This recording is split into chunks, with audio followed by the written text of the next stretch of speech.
अध्याय 91। Hot jail खिड़कियों से गिरती चांदनी से गलियारा झिलमिला रहा था, फिर भी एना का आधा चेहरा ही दिखाई दे रहा था। उसकी आंखों में हल्की नीली रोशनी झलक रही थी, जैसे अंधेरे में दो तारे दिख रहे हो।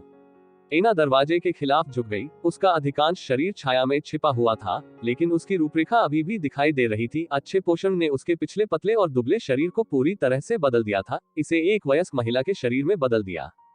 उसका शरीर एकदम सही था, जिसमें उसकी उम्र के सही मोड़ थे, लेकिन साथ ही युवाओं का अनूठा आकर्षण भी था। रोलैंड ने एक शांत चेहरा धारण किया, धीरे धीरे आगे बढ़ा, जब तक कि अन्ना ने उसे खोज नहीं लिया। अंत में वह उसके सामने खड़ा हो गया और उन्होंने एक दूसरे की आंखों में देखा। यह सिर्फ एक दुर्घटना थी, मुझे नहीं पता था कि वह करेगी, रोलैंड ने शुरू किया। मुझे पता है दूसरा अभी भी नाबालिग है, इसलिए मुझे परवाह नहीं है, यह मैं भी समझ गया। रोलैंड की अपेक्षा से एना ने पूरी तरह से अलग प्रतिक्रिया व्यक्त की। ऐसा नहीं लगता था कि एना उसके साथ अनबन कर रही थी। वह उसके चेहरे पर नाराजगी का कोई निशान नहीं देख सकता था, केवल एक गंभीर नजर थी। उसकी झील जैसी नीली आंखों में लहरें नहीं थी। रोलैंड ने महसूस किया कि वह अभी भी एक सीधी सादी महिला है। उसे कोई छलावरण पसंद नहीं है और उसे कुछ भी छिपाने की जरूरत नहीं है। निश्चित रूप से उसने पहल की और कहा, मैं बिजली की तरह नहीं हो सकती, इतने सारे लोगों के सामने मैं ऐसा साहसिक व्यवहार दिखाने की हिम्मत नहीं करती, इसलिए मुझे यहाँ आपका इंतजार करना पड़ा।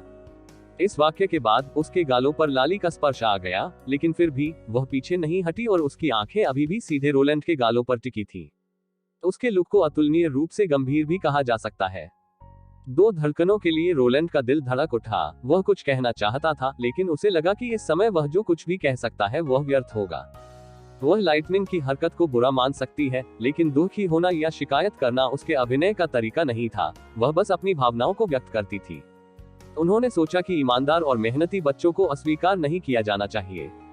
तो रोलैंड नीचे झुक गया, अन्ना के गाल के करीब आकर, यहाँ तक उसकी सांस को उसके चेहरे पर महसूस कर रहा था, जैसे वसंत की सांस उसके दिल की धड़कनों को छेड़ रही हो। शांत वातावरण में वे स्पष्ट रूप से एक दूसरे की घबराहट वाली सांसें सुन सकते थे। फिर कोमल होंठ रोलैंड के गालों को हल्के से छू गए। शुभ रात्रि महामहिम, एना फुसफुसाया। वेंडी बिस्तर पर कुछ किताबें देख रही थी। उसके लिए ऐसे पल बहुत कम होते थे जब उसके पास फुर्सत के पल हो। ट्विच कोऑपरेशन एसोसिएशन में अपने समय के दौरान उसने भी ऐसा जीवन जीने के बारे में कभी नहीं सोचा होगा।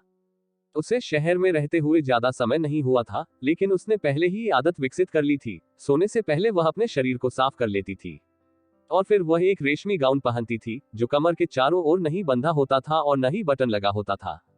बिस्तर पर पालथी मारकर बैठे, उसकी पीठ और दीवार के बीच एक नर्म तकिया रखे, वह किताबें पढ़े जो उसने महामहिम से उधार ली थी।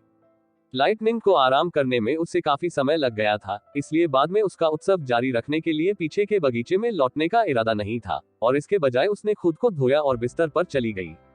उस समय वह चर्च की उत्पत्ति के बारे में एक इतिहास की किताब पढ़ रही थी। हालांकि वह एक मठ में पली बढ़ी, फिर भी यह एक ऐसा विषय था जिसके बारे में वह ज्यादा नहीं जानती थी। ननों ने हमेशा उन्हें भगवान की शिक्षा का पालन करने की चेतावनी दी थी, लेकिन उन्होंने कभी भी भगवान के नाम का उल्लेख नहीं किया। बचपन में इस विसंगति ने उन्हें हमेशा परेशान किया था। हर चीज का एक नाम होता है, तो फिर सभी चीजों में सबसे महान भगवान के पास एक नाम क्यों नहीं है? उसने जो किताबें पढ़ी और जो अफवाहें उसने बाद में सुनी, उनमें मूल रूप से एक ही बात बताई गई थी। मुख्य भूमि के इतिहास की शुरुआत में 3 प्रमुख धर्म थे जो एक दूसरे को विधर्मी मानते थे, यह मानते हुए कि केवल उनके ही देवता हैं। विश्वास की यह लड़ाई लगभग 100 वर्षों तक चली और अंत में चर्च ने अंतिम जीत हासिल की। उन्होंने घोषणा की कि अन्य देवताओं को नष्ट कर दिया गया है और यह कि भगवान को किसी अन्य नाम से बुलाना मना है। यह स्वयं भगवान का शब्द था। निम्नलिखित पृष्ठों में चर्च की महिमा और अमरता का वर्णन किया गया है, जिसमें पुराने पवित्र शहर और नए पवित्र शहर का निर्माण और दुष्ट चुड़ैलों पर उनकी जीत शामिल है। वेंडी को यह सब बहुत अजीब लगा। उन्होंने रोलैंड से the history of the kingdom of Grey Castle और a brief history of the mainland नामक पुस्तकें भी उधार ली थी। पहले वाले ने लगभग स्पष्ट रूप से राज्य की स्थापना, विकास और प्रमुख घटनाओं को दर्ज किया, जैसे कि प्रत्येक राजा का नाम और वैवाहिक स्थिति और उनके बच्चों का ठिकाना। उनकी सभी शाखाओं के साथ परिवार को इस तरह के विवरण में वर्णित किया गया था कि यह लगभग एक विस्तृत वंशावली की तरह लग रहा था। मुख्य भूमि का संक्षिप्त इतिहास 4 राज्यों के विकास, उनकी शक्तियों और आंतरिक और बाहरी राजनीतिक संघर्षों को संभालने में उनके विकल्पों पर अधिक ध्यान केंद्रित करता है। हालांकि वे अभी भी शासक परिवारों में बहुत अधिक महत्व रखते हैं। फिर भी चर्च के बारे में इतिहास की किताब में पोप के किसी भी नाम का उल्लेख नहीं था, या यह कहा जा सकता है कि यह वही काम था जो उन्होंने परमेश्वर के नाम के साथ किया था। उन्होंने सिर्फ अपने पूर्व नामों को पोप की उपाधि से बदल दिया। तो पूरी किताब में ऐसा लगा कि इतिहास के सैकड़ों वर्षों के दौरान केवल एक ही पोप था। यह सामान्य ज्ञान के अनुरूप नहीं था। इसे रिकॉर्ड कहने के बजाय यह कहना बेहतर होगा कि यह एक जानबूझकर भ्रम था।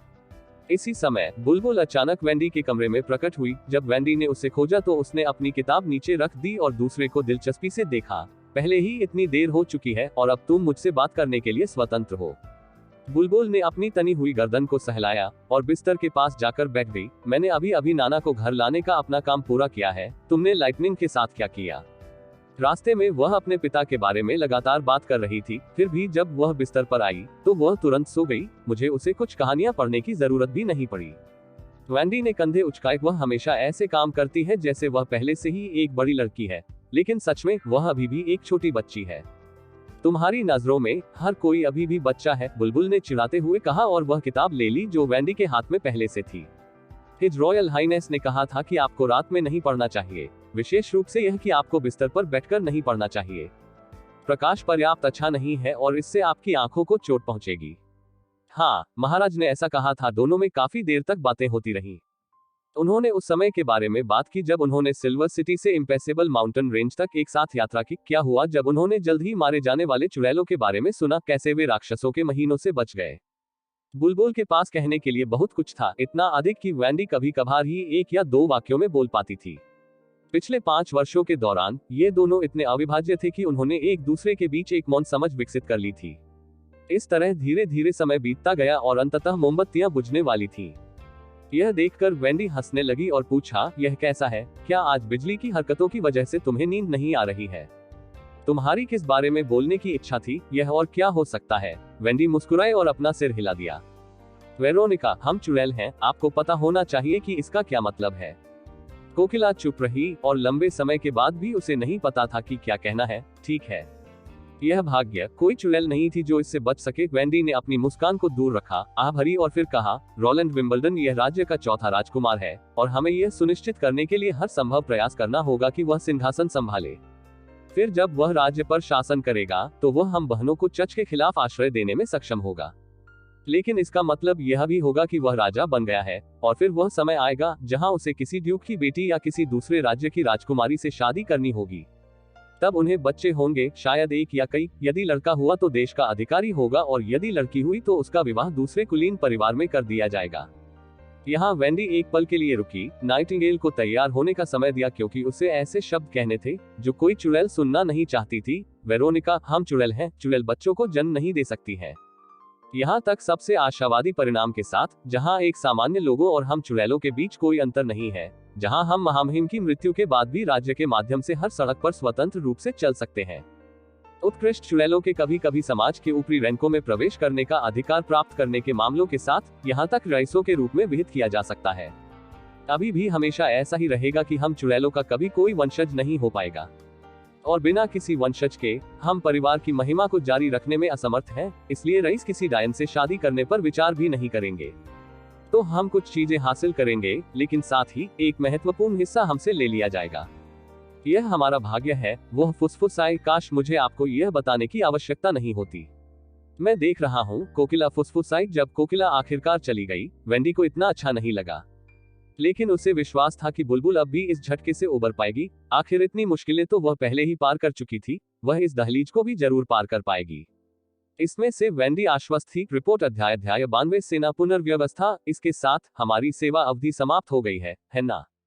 कैट्स पॉ से पूछा, जो अलाव के जलते मलबे के वर्क को साफ कर रहा था, और फिर अफसोस से भरी आवाज के साथ जारी रखा, मैं वास्तव में खानों में वापस नहीं जाना चाहता और एक छेद में काम करना चाहता हूँ।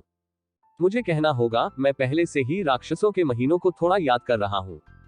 हाँ, और मैं उन पत्थरों से फिर से निपटना नहीं चाहता जो अपने तुरंत सहमति व्यक्त की। सबसे महत्वपूर्ण बात यह है कि वेतन में अंतर बहुत अधिक है। जब हमें तोपखाने में नियुक्त किया गया था तो हम हर दिन मांस खाते थे और हर दिन 15 चांदी के शाही वेतन पाते थे।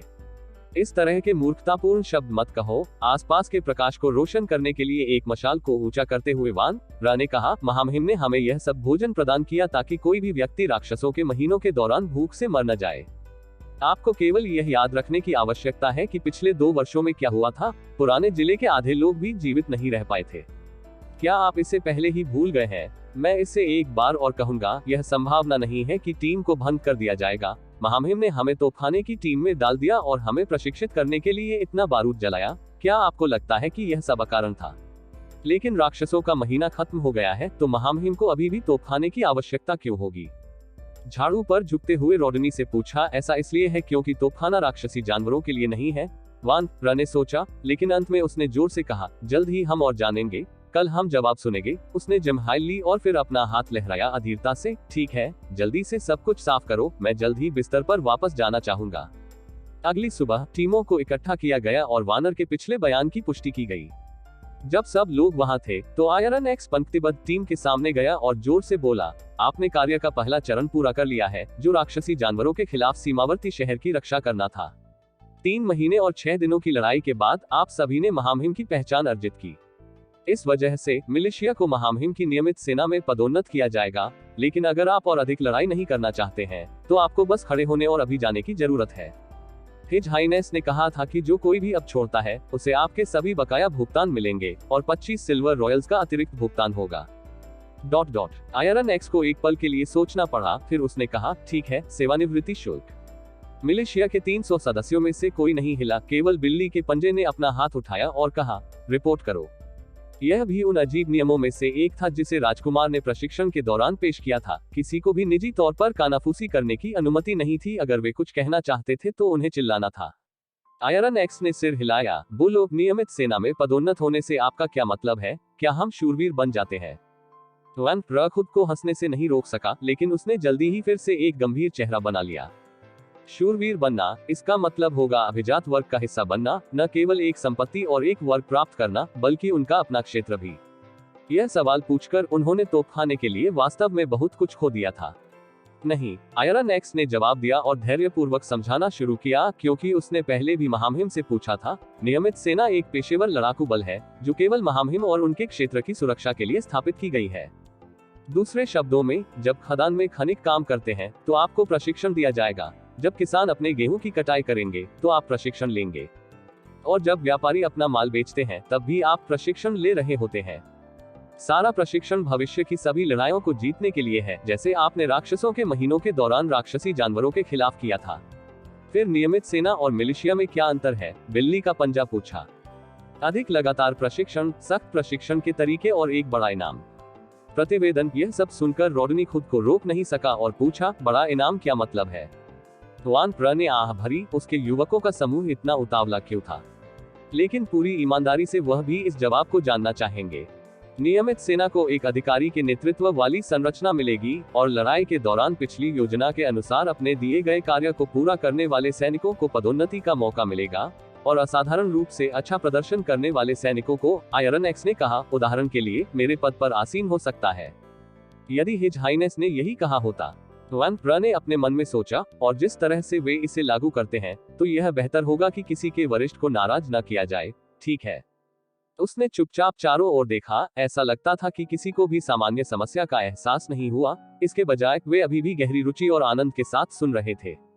अधिकारियों को न केवल अधिक वेतन मिलेगा, बल्कि उन्हें उनका अपना क्षेत्र भी मिलेगा। आखिरी शब्द गिरने के बाद भीड़ में हड़कंप मच गया। वानर भी कोई अपवाद नहीं था। उसे संदेह भी था कि क्या उसने सब कुछ ठीक सुना है। यदि उन्हें अपना क्षेत्र मिल जाता, तो क्या उनमें और शूरवीरों में कोई अंतर रह जाता? लेकिन याद रखें कि एक बार जब आप नियमित सेना का सदस्य बनना चुनते हैं, तो आप जिस प्रणाली का पालन करेंगे, वो उस प्रणाली से पूरी तरह से अलग होगी जिसका उपयोग आप मिलिशिया से करते हैं। जैसे कि यदि आप दिए गए कार्य को पूरा नहीं कर पाते हैं, बच निकलते हैं, विद्रोह शुरू कर देते हैं या अनुशासनात्मक कोडेक्स के किसी भी अन्य उल्लंघन को कड़ी सजा दी जाएगी। यह पिछली सजा की तरह नहीं है कि खाने के लिए एक अतिरिक्त अंडा न मिले, बल्कि इसमें अतिरिक्त श्रम, कारावास और यहाँ तक फांसी भी शामिल है। साथ ही पहले दिए गए प्रत्येक पद को वापस लिया जा सकता है। आयरन एक्स एक पल के लिए रुका। अब आपके छोड़ने का समय है। भीड़ में सन्नाटा छा गया और लोहे की कुल्हाड़ी भी तन गई, लेकिन फिर भी कोई नहीं हिला। वह खुद को रोक नहीं सका और मुस्कुराहट देने लगा। ठीक है, फिर आज से आप सभी को सीधे his royal highness Roland Wimbledon के आदेशों के तहत रखा गया है। वान प्र खुद को अविश्वसनीय महसूस कर रहा था। अगर उसने 3 महीने पहले इन भयानक दंडों को सुना होता, तो वह बहुत पहले ही निकल चुका होता। पदोन्नति का क्या फायदा? अपनी जमीन पर कब्जा करने का क्या फायदा, अगर आप अपनी जान ही नहीं बचा सकते? लेकिन अब वह बजरी इकट्ठा करने के लिए उत्तरी ढलान खदान पर लौटने की तुलना में या पुराने जिले में केवल आलस्य से घूमने में सक्षम होने की तुलना में निश्चित स्थिति को चुनने में संकोच नहीं करता था। यह स्पष्ट था जो उसकी रुचि के लिए बहुत अधिक था। आपकी धारणा बहुत अच्छी है। आपका नाम क्या है? Shri one air. मुझे आशा है कि आप अच्छा प्रदर्शन करना जारी रखेंगे। हिज रॉयल हाइनेस ने उन्हें कड़ी मेहनत करने के लिए प्रोत्साहित किया और उन्होंने अपने विचार की भी पुष्टि की कि वह मिलिशिया से संबंधित थे और अब वानर नियमित सेना के सदस्य के रूप में रॉयल हाइनेस के लिए लड़ना जारी रखेंगे। आयरन एक्स ने तुरंत आज के पहले प्रशिक्षण कार्यक्रम की घोषणा की, फील्ड प्रशिक्षण। शुरुआत में वैन एयर को बहुत निराशा हुई। वह एक बार फिर प्रशिक्षण के लिए दौड़ रहा था। यहाँ तक राक्षसों के महीनों के दौरान भी अगर मौसम काफी अच्छा था तो उन्हें हमेशा भागना पड़ता था। नाश्ते के बाद उन्होंने मौसम की स्थिति की जांच की और फिर उन्हें शहर के चारों ओर 2 चक्कर लगाने पड़े। जब तक कि आसमान से बड़े बर्फ के टुकड़े नहीं गिरे तब वे प्रशिक्षण चलाना बंद कर देंगे। हिज हाइनेस के कहने के अनुसार यह व्यायाम मांसपेशियों के लिए अच्छा था और उनकी हड्डियों को पिघलने की अनुमति देता था ताकि शहर की दीवारों की रक्षा करते समय उनकी चालें कठोर न हो और पाइक का उपयोग करने में असमर्थ हो। लेकिन जब सैनिक बॉर्डर टाउन से बाहर भागे तो वान र ने तुरंत इस नए और पुराने प्रशिक्षण कार्यक्रम के बीच अंतर महसूस किया। इस बिंदु पर मैदान पर बर्फ अभी भी पिघलने से दूर थी। 3 महीने की निर्बाध बर्फबारी के बाद बर्फ उनके घुटनों तक पहुंच गई। इसे दौड़ना कहना सही शब्द नहीं था, इसके बजाय इसे बर्फ से रेंगना कहना बेहतर था। टीम अचानक कई छोटे समूहों में टूट गई। प्रत्येक कदम के बाद उन्हें एक और कदम उठाने के लिए बहुत ताकत की जरूरत थी। इसमें कोई संदेह नहीं था कि बर्फ से संघर्ष करने का यह विशेष प्रशिक्षण निश्चित रूप से महामहिम का एक विचार था। वानर ने पहले ही हिज रॉयल हाइनेस के लक्ष्य का पता लगा लिया था। इस समय कोई भी विरोध अमान्य हो जाएगा। वे केवल अंत तक इस प्रशिक्षण से गुजरने में सक्षम थे। wuxia.world.eu पर नवीनतम अध्याय पढ़े। पूरी सुबह उन्हें बर्फ के बीच जूझना पड़ा। इसलिए जब टीम शहर लौटी, वान र संतुष्ट था कि वह अब अपने पैरों को महसूस नहीं कर सकता था। उनके जूतों में लगी बर्फ पानी में बदल चुकी थी। धूप में खड़े होने पर भी ज्यादातर लोग ठंडे और कांप रहे थे। भारी शारीरिक परिश्रम ने ठिठुरन को बढ़ा दिया, यहाँ तक कि लोहे की कुल्हाड़ी भी खाने में असमर्थ महसूस करने लगी। उन्होंने टीम के विघटन की घोषणा की और लंच के समय में 30 मिनट की देरी की ताकि हर कोई अपने जूते सुखा सके और अपनी पैंट बदल सके। इसलिए बाद में जब उन्होंने सुना कि दोपहर का प्रशिक्षण रद्द कर दिया गया है तो सभी बहुत खुश हुए। बेशक वे नहीं जानते थे कि लाइटनिंग ने पूरे क्षेत्र प्रशिक्षण का पर्यवेक्षण किया था। यह छोटी लड़की की दैनिक प्रशिक्षण व्यवस्था थी, समान वेग से उड़ने के लिए अपने जादू को ठीक से नियंत्रित करना सीखना। जब उसने बाद में रोलांड को अपनी एकत्रित जानकारी की सूचना दी तो रोलांड लगभग अपनी सीट से गिर गया। सुबह के समय तय की गई कुल दूरी 4 किलोमीटर थी। रिपोर्ट अध्याय 93 सेना की रूपरेखा जीत के जश्न के कुछ दिनों बाद रोलैंड ने आखिरकार महान कृषि परियोजना शुरू की। जब वे अपने कार्यालय में बैठे थे तो खिड़कियों की दिशा से लगातार टपकने की आवाज सुनाई दे रही थी। ऐसा लग रहा था जैसे बिना रुके बारिश हो रही हो। यह बर्फ के पिघलने की आवाज थी। जब उन्होंने नए साल के लिए ग्रामीण इलाकों का दौरा किया तो उन्होंने ज्यादातर समय खिड़की के सामने रखा, बर्फ के लंबे प्रिज्म को देखा जो छत के नीचे लटका हुआ था, पारदर्शी हो गया और फिर बूंदों में बदल गया जो फिर नीचे गिर गया। फिलहाल उसके पास इस तरह के फुर्सत के लिए समय नहीं था। हालांकि भविष्य के लिए योजनाओं को लिखना और साथ ही साथ पृथ्वी के ठीक होने की आवाज सुनना भी बहुत आनंददायक था। पिछले वर्षों से प्राप्त जानकारी के अनुसार बर्फ को पिघलने में लगभग 1 सप्ताह का समय लगेगा, लेकिन बॉर्डर टाउन और लूनसोंग स्ट्रॉन्गहोल्ड के बीच की सड़क को फिर से प्रयोग करने योग्य होने में कम से कम 1 महीने का समय लगेगा। बर्फ पिघलने में इतना समय लगता था क्योंकि सड़क मिट्टी से बनी थी और उसमें जल निकासी की व्यवस्था भी नहीं थी। रोलैंड पहले से ही इसकी कल्पना कर सकता था। अगर वह लूनसोंग स्ट्रॉन्गहोल्ड को हराना चाहता था तो सबसे पहले उसे 2 शहरों के बीच एक सड़क का निर्माण करना था जो भारी बारिश के दौरान भी गाड़ियों द्वारा उपयोग की जा सकती थी। लेकिन अब सर्वोच्च प्राथमिकता वाली समस्या अभी भी सेना के पुनर्निर्माण का मुद्दा था। एक विश्वसनीय और शक्तिशाली सेना के बिना लूनसोंग स्ट्रॉन्गहोल्ड की सेना को उसकी संख्या से अधिक सैनिकों के साथ हराना असंभव होगा। मिलिशिया को नियमित सेना में स्थानांतरित करना केवल पहला कदम था। नए नियम, अनुशासन, इनाम और दंड व्यवस्था स्थापित करने की विशिष्ट तैयारी एक बड़ा सिरदर्द बन गई। हालांकि एक बच्चे के रूप में उन्होंने भूमि युद्ध शतरंज खेला था, हालांकि वे पहले ही सभी पिछली शिक्षाओं को भूल चुके थे। रोलैंड ने कुछ विचार के बाद बस अपनी योजनाएं बनाने का निर्णय लिया। वैसे भी नई सेना के निर्माता के रूप में भले ही उन्होंने अनुचित चीजों को लागू किया हो, वैसे भी किसी को इसका पता नहीं चलेगा। इसलिए नई सेना के लिए बॉर्डर टाउन का पहला संकलन जल्द ही तैयार किया गया। सेना के अनुसार डिवीजन, पलटन, टीम, दस्ते। एक दस्ते के लिए 5 लोग। इस बात को ध्यान में रखते हुए कि एक तोप को संचालित करने के लिए कम से कम 5 लोगों की जरूरत होती है। 10 दस्ते एक टीम के लिए, एक पलटन के लिए 10 टीमें। एक डिवीजन के भीतर प्लाटून की संख्या के लिए उन्होंने बाद में इस पर विचार करने का निर्णय लिया। इस युग के दौरान सेनाओं की समग्र युद्ध क्षमता को देखते हुए जब तक उसने 2 या 3 प्लाटून सैनिकों को भेजा, यह युद्ध के मैदान में विरोधियों के विशाल बहुमत को हराने के लिए पर्याप्त होना चाहिए। जब उन्होंने सेना के ढांचे के लिए बुनियादी बातों का फैसला किया तो रोलांड ने गहरी सांस ली। इसके बाद आने वाले नियम और कानून बहुत सरल थे। हमेशा अपनी वर्दी पहनने के अलावा उन्हें कमांडिंग ऑफिसर का पालन करना पड़ता था, कभी हार नहीं माननी पड़ती थी, कभी किसी साथी के साथ विश्वासघात नहीं करना पड़ता था। रोलैंड का पहला नियम लूटपाट और उत्पीड़न पर रोक लगाना था। लूट खसोट के कारण अनेक समस्याएं उत्पन्न हुई थीं और स्थानीय निवासियों पर इसका जो नकारात्मक प्रभाव पड़ा था वह इतना अधिक था कि यदि कभी हुआ भी तो उन्हें इससे उबरने में वर्षों लग जाएंगे। यही कारण भी था कि उन्होंने केवल नागरिकों को सेना के सदस्यों के रूप में इस्तेमाल करने पर जोर दिया था। जब अभिजात वर्ग ने अपने प्रभुओं की लड़ाई के आह्वान का जवाब दिया तो उनके आज्ञा पालन का मुख्य कारण दुश्मन को हराना नहीं था, बल्कि यह बाद में लूटपाट के लिए था।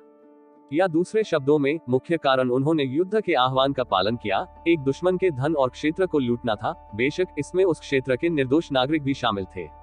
जहां तक के सैनिकों की बात है, डाकुओं का तो कहना ही क्या, भले ही वे स्थिर और भयंकर दिखते थे, लेकिन अगर गौर से देखा जाए तो वे हवा में लहराता झंडा मात्र थे और साथ ही डकैती भी उनकी आय का एक प्रमुख स्रोत था।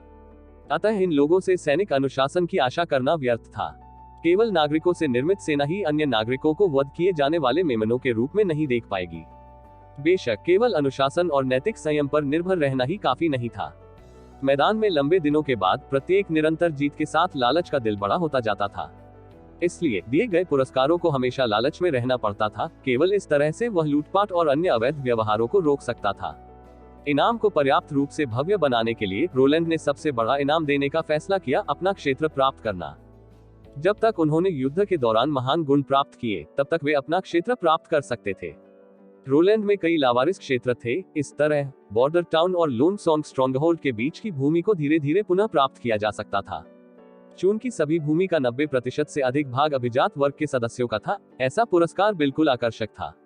एक बार उनके पास अपनी संपत्ति हो जाने के बाद ये लोग उसके पक्ष से निकटता से जुड़े रहेंगे, और अगर कोई ऐसा है जो उसे उखाड़ फेंकना चाहता है तो वे अपने लाभार्थी की रक्षा के लिए सबसे मजबूत संभव प्रतिरोध दिखाएंगे और इसके साथ ही अपनी जमीन की रक्षा भी करेंगे।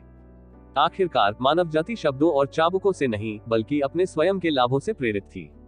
दूसरे तरीके से कहें तो जब तक वह अपने शासन के अधीन लोगों के बुनियादी हितों को लगातार पूरा कर सकता था, कोई भी ऐसा नहीं होगा जो उसके प्रभुत्व को हिला सके। एक पारंपरिक जागीर के विपरीत रोलैंड उन्हें कुछ एकड़ से लेकर 1 दर्जन एकड़ तक का क्षेत्र प्रदान करेगा। इस क्षेत्र का उपयोग अपने स्वयं के आवास बनाने के लिए किया जा सकता था, और वे अपने खेतों की देखभाल के लिए कृषि दास खरीद सकते थे या किसानों को किराए पर ले सकते थे, लेकिन उन्हें अपना उद्योग स्थापित करने की अनुमति नहीं थी। इसके विपरीत एक नाइट के लिए पुरस्कृत क्षेत्र 2000 एकड़ के करीब है, जो एक छोटे से गांव के बराबर क्षेत्र है। उपर्युक्त उद्योग आय का उपयोग शूरवीरों और उनके परिचारकों को उनकी युद्ध संबंधी आवश्यकताओं के लिए प्रदान करने के लिए किया गया था। उदाहरण के लिए, अपने स्वयं के हथियार, कवच और घोड़े खरीदने के लिए इसकी आवश्यकता थी। भूमि के इतने छोटे क्षेत्र से सम्मानित किया जाना अभिजात वर्ग के लिए बहुत रुचि का नहीं था, और इस तरह से बहुत अधिक प्रतिरोध का सामना नहीं करना पड़ेगा, लेकिन यह युद्ध के मैदान में लोगों के लिए स्वतंत्रता की भावना को भी कमजोर कर देगा। रोलैंड के विचार में यह सेवानिवृत्ति पेंशन का भुगतान करने जैसा था, जो यह सुनिश्चित करेगा कि सेवानिवृत्ति के बाद भी सैनिकों की स्थिर आय हो। साथ ही सत्ता के केंद्रीकरण को मजबूत करने के लिए और इस विचार से बचने के लिए कि नौकर का नौकर मेरा नौकर नहीं है होगा, वह उन्हें केवल क्षेत्र का स्वामित्व प्रदान करेगा, स्वायत्ता नहीं। दूसरे शब्दों में, भूमि अभी भी प्रभु के क्षेत्र में कानूनों, विनियमों और प्रणालियों के अधिकार क्षेत्र में थी।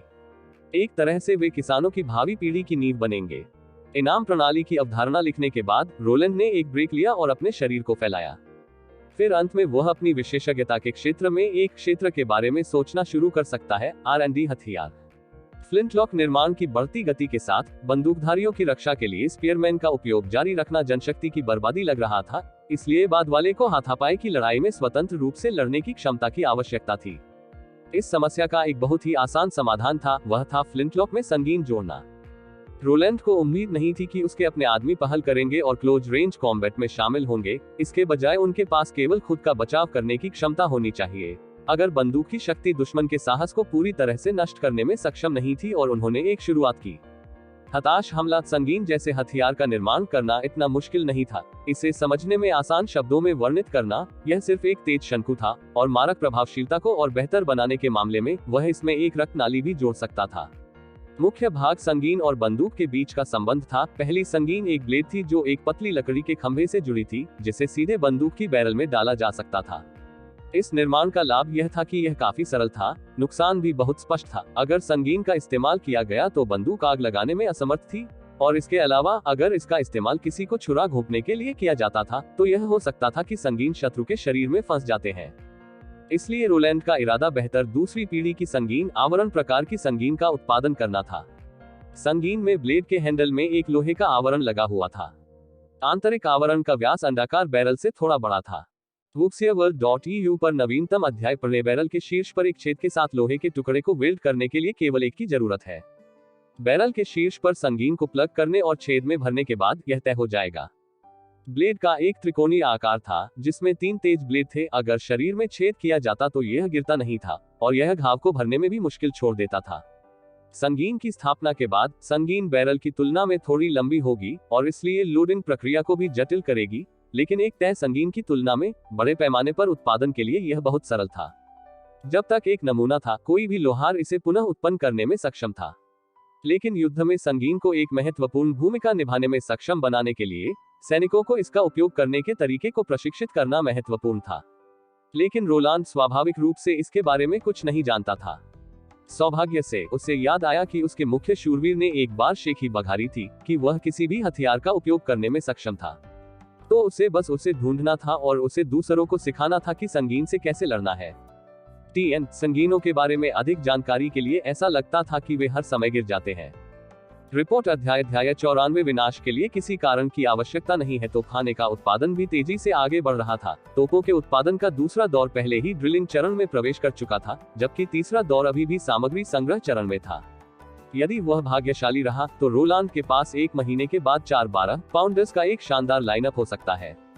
मारक क्षमता के मामले में उनकी श्रेष्ठता में कोई संदेह नहीं था, लेकिन अब सवाल यह था कि वह इस लाभ को जीत की स्थिति में कैसे बदल सकता है, और रोलांड अभी भी इसका उत्तर पाने का प्रयास कर रहा था। इससे पहले कि वह पार करता, वह सिर्फ एक यांत्रिक कुत्ते के रूप में काम कर रहा था, और उस दुनिया के अधिकांश अन्य लोगों की तरह युद्ध के बारे में उसकी समझ केवल इतिहास, फिल्मों और खेलों से आई थी। अगर यह सिर्फ ठंडे हथियारों से लड़ाई होती तो वह कार्टर और आयरन एक्स को कमान सौंप सकते थे, लेकिन यह लड़ाई वैसी नहीं थी जैसी उन दोनों ने पहले लड़ी थी। इन नए गर्म हथियारों को खुद से बेहतर समझने वाला कोई नहीं था।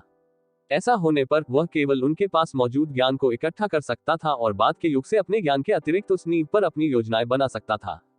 अपनी जीत सुनिश्चित करने के लिए रोलैंड ने बॉर्डर टाउन और लोनसॉन्ग स्ट्रॉन्गहोल्ड के बीच हर दिन लाइटनिंग को यात्रा करने दी। एक ओर सड़क की स्थिति का निरीक्षण करने के लिए और दूसरी ओर क्योंकि उसे दूरी की सही गणना करने की आवश्यकता थी।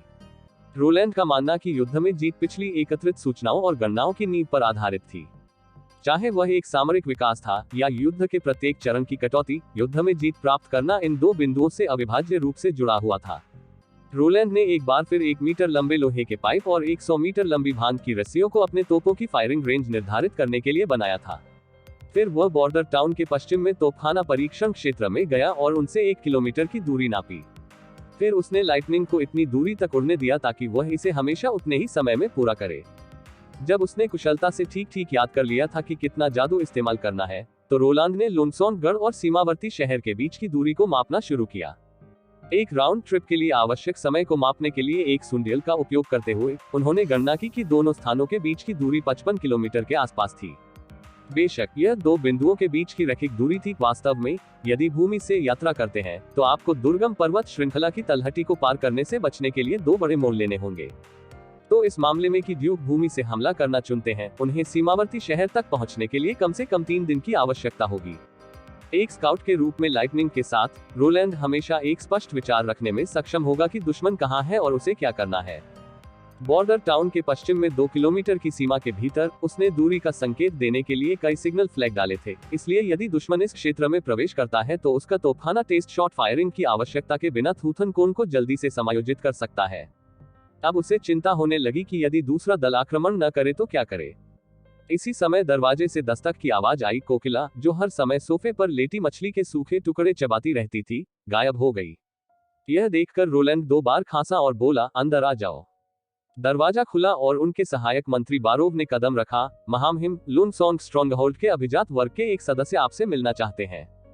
कौन? रोलांड से केवल एक बार फिर सीधे पूछने के लिए कहा, क्या उन्होंने उस राजदूत को फिर से भेजा? नहीं, राजदूत नहीं। बारोव ने अपना सिर हिलाया। यह उन रईसों में से एक है जो राक्षसों के महीनों की शुरुआत से पहले चले गए, बैरन कॉर्नेलियस, जो अब वापस आ गए हैं। रोलैंड को एक पल के लिए सोचना पड़ा, जब तक कि उसे याद नहीं आया कि वास्तव में बॉर्डर टाउन में रहने वाले रईस थे जो गढ़ में भाग गए थे। लेकिन अब उनमें वापस आने की हिम्मत है। वसंत शुरू होने पर वे तुरंत लौट आते हैं। क्या वे शाही कानून का सम्मान नहीं करते? वह मुझे क्यों देखना चाहता है? कोषाध्यक्ष के सहायक ने कहा, दीवार के निर्माण के दौरान उनका घर ध्वस्त हो गया था। यदि आप उसे प्राप्त नहीं करना चाहते हैं तो मैं उसे बाहर भेज सकता हूँ। रोलैंड उसे अपने प्रस्ताव पर लेना चाहता था, लेकिन फिर उसने अपना विचार बदल दिया। बैरन को पार्लर में मेरा इंतजार करने दो। हो सकता है कि उसके माध्यम से रोलैंड लुनसोंग स्ट्रॉन्गहोल्ड पर कुछ दबाव डाल सके। कम से कम वह कुछ ऐसा करना चाहेगा। लगभग आधे घंटे तक सुस्ताने के बाद रोलैंड इत्मीनान से पार्लर में दाखिल हुआ। वहां पहुंचने पर उसने देखा कि एक बहुत गोलपेट वाला आदमी एक लंबी टेबल के पास बेसब्री से इंतजार कर रहा है। जबकि वह आदमी बेचैनी से ऊपर नीचे हो रहा था। उसके चेहरे पर मांस की अतिरिक्त परतें उसके कदमों के अनुसार हिल रही थी। यह देखकर कि महामहिम आखिरकार प्रकट हो गए, बैरन ने अपना चलना बंद कर दिया और अनिच्छा से शाही अभिवादन समारोह से गुजरे। बैठ जाओ। रोलैंड मेज पर गया और अपनी सीट पर बैठ गया। अपनी सामान्य आदतों के अनुसार, भले ही रात के खाने का समय न हो, वह अपनी रसोई को मिठाई तो बनाने देता था, लेकिन आज उसने उन्हें चाय तक नहीं बनाने दी। महामहिम, राजकुमार कॉर्नेलियस बड़बड़ाया और बैठने से पहले ही बोलना शुरू कर दिया, आप उस मूर्ख राजमिस्त्री को मेरे घर को कैसे अलग करने दे सकते हैं? वह अभी भी एक अच्छा घर था। मुंडेर से छत के बीम कॉलम के लिए उपयोग किए जाने वाले लट्ठे भी उत्तम गुणवत्ता के थे। जब मैंने इसे बनाया था तो मुझे 100 से अधिक नहीं, 150 सोने के रॉयल्स खर्च करने पड़े थे। बोलते समय उन्होंने उत्तेजित होकर अपने हाथों से हाथ हिलाया। 150। यह सुनकर रोलैंड को अपनी हंसी दबाने के लिए बहुत ताकत लगानी पड़ी। यदि यह अभी भी पहले का राजकुमार होता तो पुरानी यादों को देखते हुए शायद मुझे वास्तव में इस पर विश्वास होता। लेकिन अब आपका मतलब पश्चिम में सबसे दूर स्थित घर है। ठीक है, कॉर्नेलियस ने सिर हिलाते हुए कहा, यह भव्य हवेली थी जो बैरन साइमन के बाद दूसरे स्थान पर थी। यह बहुत अफसोस की बात है कि यह दीवार के बहुत करीब स्थित था और मेरे आदमियों के मार्ग में बाधा उत्पन्न कर दी थी। रोलैंड ने कहा। एक पल के लिए रुकने के बाद फिर उन्होंने कहा, लेकिन टाउन हॉल ने मुआवजे पर पहले ही फैसला कर लिया था। कितना? रोलैंड ने 2 उंगलियां फैलाई। 20 गोल्ड रॉयल्स। यह बहुत कम है, योर रॉयल हाइनेस। हर जगह थूक छिड़कते हुए कॉर्नेलियस चिल्लाया। आखिरकार वह शांत हो गया। फिर उसने रुमाल निकालकर माथे का पसीना पोंछा। ठीक है, 20 स्वर्ण रॉयल्स। मुझे पैसा कहाँ जाना चाहिए? प्राप्त। रोलैंड ने हैरान नजर से देखा, पैसा पहले ही घर के मालिक को दे दिया गया है। क्या? रुको, मैं उस हवेली का मालिक हूँ, वो आप नहीं है। यह मेरे दूसरे मिलिशिया के कप्तान ब्लेयर हैं। कौन है वो? बैरन ने एक बार फिर ऊंची आवाज में पूछा। महाराज, आप गलत समझ रहे हैं, मैं सदन का मास्टर हूँ। लेकिन मैंने आपको सर्दियों के दौरान नहीं देखा। रोलैंड ने अपनी भौं उठाई। फिर वह घर आपका कैसे हो सकता है? बेशक मैं वहां नहीं था, मैं लुनसोंग गढ़ में वापस चला गया। इस भगवान द्वारा छोड़ी गई जगह में कौन रहेगा? यह जगह केवल राक्षसी जानवर के लिए चारागाह के रूप में इस्तेमाल करने में सक्षम है। तो आप कहना चाहते हैं कि आप भाग गए क्योंकि आप राक्षसी जानवरों से डरते थे, और तुम में अब भी अपने आप को भगवान कहने का चेहरा है? रोलैंड से पूछा। मैं? ओह! बैरन अचानक स्तब्ध रह गया और उसे नहीं पता था कि कैसे जवाब दूं। गार्ड! रोलैंड ने अपने हाथों से ताली बजाई और तुरंत 2 गार्ड कॉर्नेलियस को अपने बीच में पकड़े हुए पार्लर में आ गए। हम पैलेस हिलो में हैं। आपका इससे क्या मतलब है? बहुत आसान है, अब आपके पास 2 विकल्प हैं। रोलांड सीट से उठ खड़ा हुआ। उसने कॉर्नेलियस को अपनी नजर से ठंडा कर दिया। पहले, आप स्वीकार करते हैं कि आपने गलत किया है, कि घर आपका नहीं है। और फिर मैं देख सकता हूं कि अभी अभी जो हुआ वह एक तमाशे से ज्यादा कुछ नहीं है। आपका दूसरा विकल्प यह स्वीकार करना है कि राक्षसों के महीनों के दौरान आपने अपने प्रभु के साथ विश्वासघात किया, अपने प्रभु की अनुमति के बिना लड़ाई से भागे, शर्मनाक तरीके से लुनसोंग गढ़ से भाग निकले। यदि तुम यह विकल्प अपनाते हो तो मैं तुम्हें परित्याग के लिए जेल में डाल दूंगा, जहां तुम अपनी फांसी के दिन की प्रतीक्षा करोगे। कौन सा आप चयन करते हैं? booksaver.eu पर नवीनतम अध्याय पढ़ें। कॉर्नेलियस के माथे से बहता पसीना नहीं रुका। वह डर के मारे निगल गया। कांपने से पहले एक पल के लिए झिझका। महाराज, मुझसे गलती हो गई, यह मेरा घर नहीं था। तो यह सब एक गलत फहमी थी। रोलैंड ने कंधा उचकाया और फिर गार्ड से कहा, बैरन को उसके रास्ते पर भेज दो। जब कुर्नेलियुस लगभग दरवाजे पर था, राजकुमार ने उसे एक बार फिर रोका। ठीक है, जब तुम अपने जहाज को लोनसोनगढ़ में वापस ले जाओगे तो क्या तुम कृपया मेरे लिए एक संदेश दे सकते हो? उनसे कहिए, जिन्हें शायद आपके जैसी ही गलतफहमी है, अगर वे दूसरा विकल्प नहीं चुनना चाहते हैं, तो उन्हें बॉर्डर टाउन आकर अपना समय बर्बाद करने की जरूरत नहीं है। जो कुछ भी आप चाहते हैं। महामहिम कमरे से बाहर निकलते समय कॉर्नेलियस ने एक मजबूर मुस्कान के साथ कहा। लेकिन जिस क्षण वह घूमा, रोलांड देख सकता था कि उसका समकक्ष कैसे अपने दांत पीस रहा था। इस तरह मुझे लोनसोनगढ़ के भीतर काफी बड़ा हंगामा खड़ा करना चाहिए था, है ना? रोलैंड ने सोचा। रिपोर्ट अध्याय 95 बैठकर लानत। क्या बकवास राजकुमार है, क्या वह वही नहीं है जिसे केवल इस जंगल में दया से फेंक दिया गया था? कुर्नेलियुस ने क्रूरता से सोचा, लेकिन जब उसे दो पहरेदारों की याद आई, जिनके हाथों में तलवारें थीं, जो उसके पीछे चल रहे थे, तो उसे अस्थायी रूप से अपने पेट में आक्रोश का मुंह वापस निगलना पड़ा। जब वह आखिरकार महल से बाहर आया और उसने दो पहरेदारों को जाते देखा, तो बैरन ने राहत महसूस की। उसने पहले से भीगा रुमाल निकाला और अपना माथा पोंछ लिया। उसने सख्ती से थूक से भरे मुंह को थूक दिया, कल्पना करते हुए थूक सीधे राजकुमार के चेहरे पर लग रहा था। फिर भी यह अभी भी उसके गुस्से को दूर करने के लिए पर्याप्त नहीं था, इसलिए उसे थूक पर बार बार ठोंकना पड़ा, जब तक कि उसके दिल को आराम नहीं मिला। सिर्फ इसलिए कि आप राक्षसी जानवरों के आक्रमण को रोकने में सक्षम थे, आपको लगता है कि आप लोनसोन स्ट्रॉन्गहोल्ड का सामना करने में सक्षम है। बस इतना गर्व करते रहो, आखिरकार तुम्हारे पास इतना समय नहीं बचा है कि तुम इतना गर्व कर सको। कुर्नेलियुस ने सोचा कि यदि उसे इतनी विश्वसनीय सूचना न मिली होती तो वह सीमा नगर में इतनी जल्दी वापस आने का साहस कभी नहीं कर पाता। आमतौर पर नागरिकों की तुलना में अभिजात वर्ग हमेशा बाद में वापस आ जाएगा। आखिरकार खनन और शिकार गंदा काम था, यह इतना कठिन था कि अभिजात वर्ग उन्हें कभी नहीं करेगा। उनका काम सिर्फ उत्पादन की निगरानी करना था और तब तक प्रतीक्षा करें जब तक कि पर्याप्त अयस्क न हो जाए ताकि इसे स्थानांतरित किया जा सके। और अपने खाली समय में वे अपने शिकारियों के घर जाते और पूछते कि क्या उनके पास खरीदने के लिए कोई उपयुक्त उच्च गुणवत्ता वाला फर है।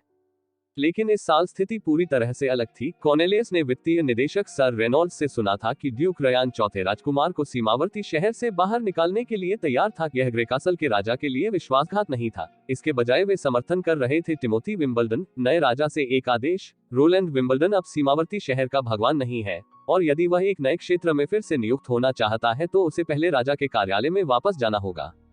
ड्यूक रेयान ने ये क्रांतिकारी शब्द सर रेनॉल्ड्स के सामने बोले थे, जो केवल 5 छोटे वर्षों में सिटी हॉल में एक पद से वित्तीय निदेशक के पद तक चढ़ने में सक्षम थे।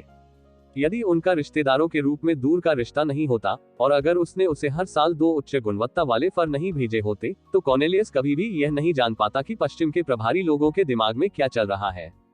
राजा के पास लौटने के बाद एक नया क्षेत्र प्राप्त करना केवल एक खोखला बयान था, यहाँ तक कि कॉर्नेलियस भी जानता था कि पहले राजकुमार को बिना कुछ कहे ही गिलोटिन भेज दिया गया था।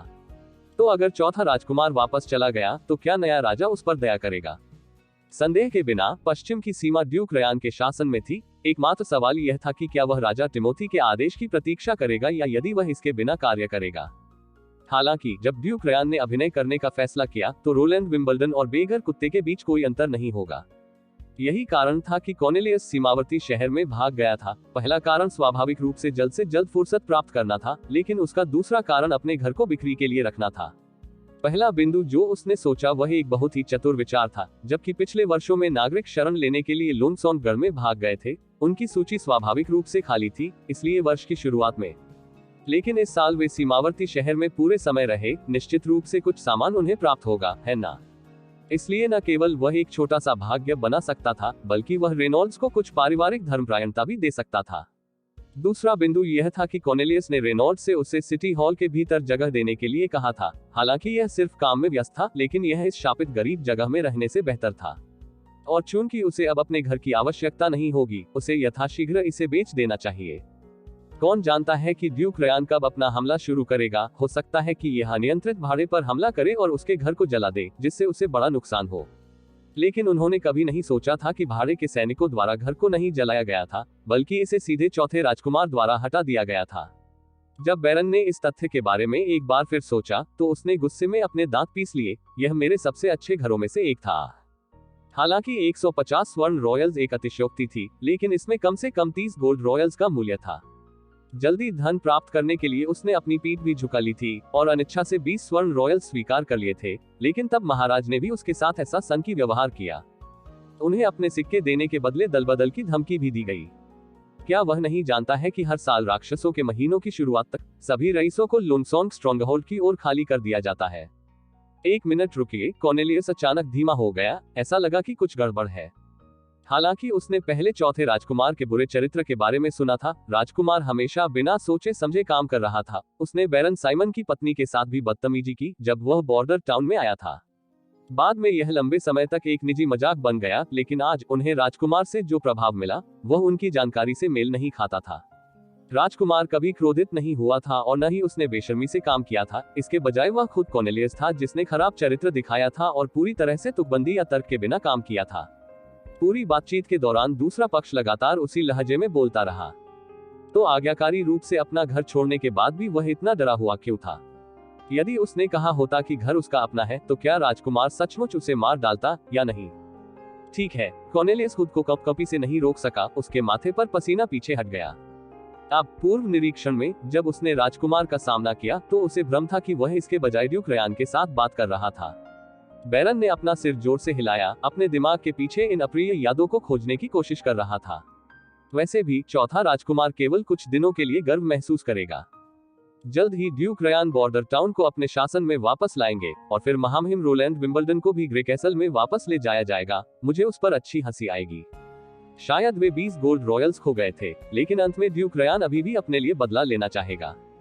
अपनी सोच को यही रोकते हुए वह आखिरकार फिर से आराम करने में सक्षम हो गया। चूंकि उसे फर के कुछ उच्च गुणवत्ता वाले टुकड़े प्राप्त हुए थे और उसे अब अपना घर बेचने की आवश्यकता नहीं थी, इसलिए वह बस अब लुनसोंगगढ़ में वापस जा सकता था। संदेश को अभिजात वर्ग के सदस्य जिनके पास एक ही गलतफहमी थी को वितरित करना बस एक महान कार्य होना है। जब मैं लुनसोंग स्ट्रॉन्गहोल्ड में लौटता हूँ तो मुझे यथासंभव अच्छी तरह से उसकी नकल करनी होगी ताकि हर कोई जान सके कि झांसा कैसा दिखता है। जब वह अंत में महल क्षेत्र से बाहर निकल गया तो बंदरगाह के रास्ते पर चलते हुए कॉर्नेलियस ने एक महिला को पास किया जिसने हुड पहन रखा था। मूल रूप से इसमें कुछ भी अजीब नहीं था। आखिरकार शहरवासी हर समय आ रहे थे और जा रहे थे, लेकिन महिला पूरी तरह से तैयार थी। हो सकता है कि वह एक युवा महिला या एक उच्च वर्ग की महिला थी जो राजकुमार को देख रही थी। लेकिन जब हवा के एक झोंके ने उसके हुड के कोने को उड़ा दिया तो कॉर्नेलियस ने महसूस किया कि उसका दिल उछल रहा है और वह अपनी सांस नहीं रोक पा रहा था। भगवान, दुर्लभ हरे लंबे बालों वाली एक महिला को ऐसा दिखना चाहिए। यहाँ तक एक पल के लिए अपने चेहरे के एक हिस्से को प्रकट करना भी मुझे स्तब्ध करने के लिए काफी था। यहाँ तक अगर ग्रे कैसल में राजा अन्य अभिजात वर्ग की राजकुमारियों को बुलाता है तो वह उसके जैसी किसी को नहीं देखेगा, तो यह कैसे संभव है कि सीमावर्ती शहर में कोई इतना सुंदर हो? वह मुड़ा, उसके साथ पकड़ना चाहता था, यह देखने के लिए कि वह क्या करेगी, केवल यह पता लगाने के लिए कि वह सीधे महल की दिशा में चल रही थी। क्या इस तरह की महिला तक राजकुमार की पहुंच है? बैरन थोड़ा और झिझका, लेकिन अंत में उसने हार मान ली। वह वास्तव में चौथे राजकुमार के साथ कुछ भी नहीं करना चाहता था। ऐसे दुष्ट व्यक्ति को ड्यूक रयान को साफ करने के लिए छोड़ दिया जाना चाहिए। मुझे अभी भी लुनसोंगगढ़ में वापस जाना है। घाट पर पहुंचकर उसने अपने एकल मस्त क्लिपर में प्रवेश किया। नाविकों ने पाल को खींच लिया और नाव लुनसोंग स्ट्रॉन्गहोल्ड की दिशा में नौकायन करते हुए जल्दी से घाट से निकल गई। wuxia.world.eu पर नवीनतम अध्याय पढ़ने। रास्ते में धूप में बैठे हुए कॉर्नेलियस ने काफी नजारा देखा।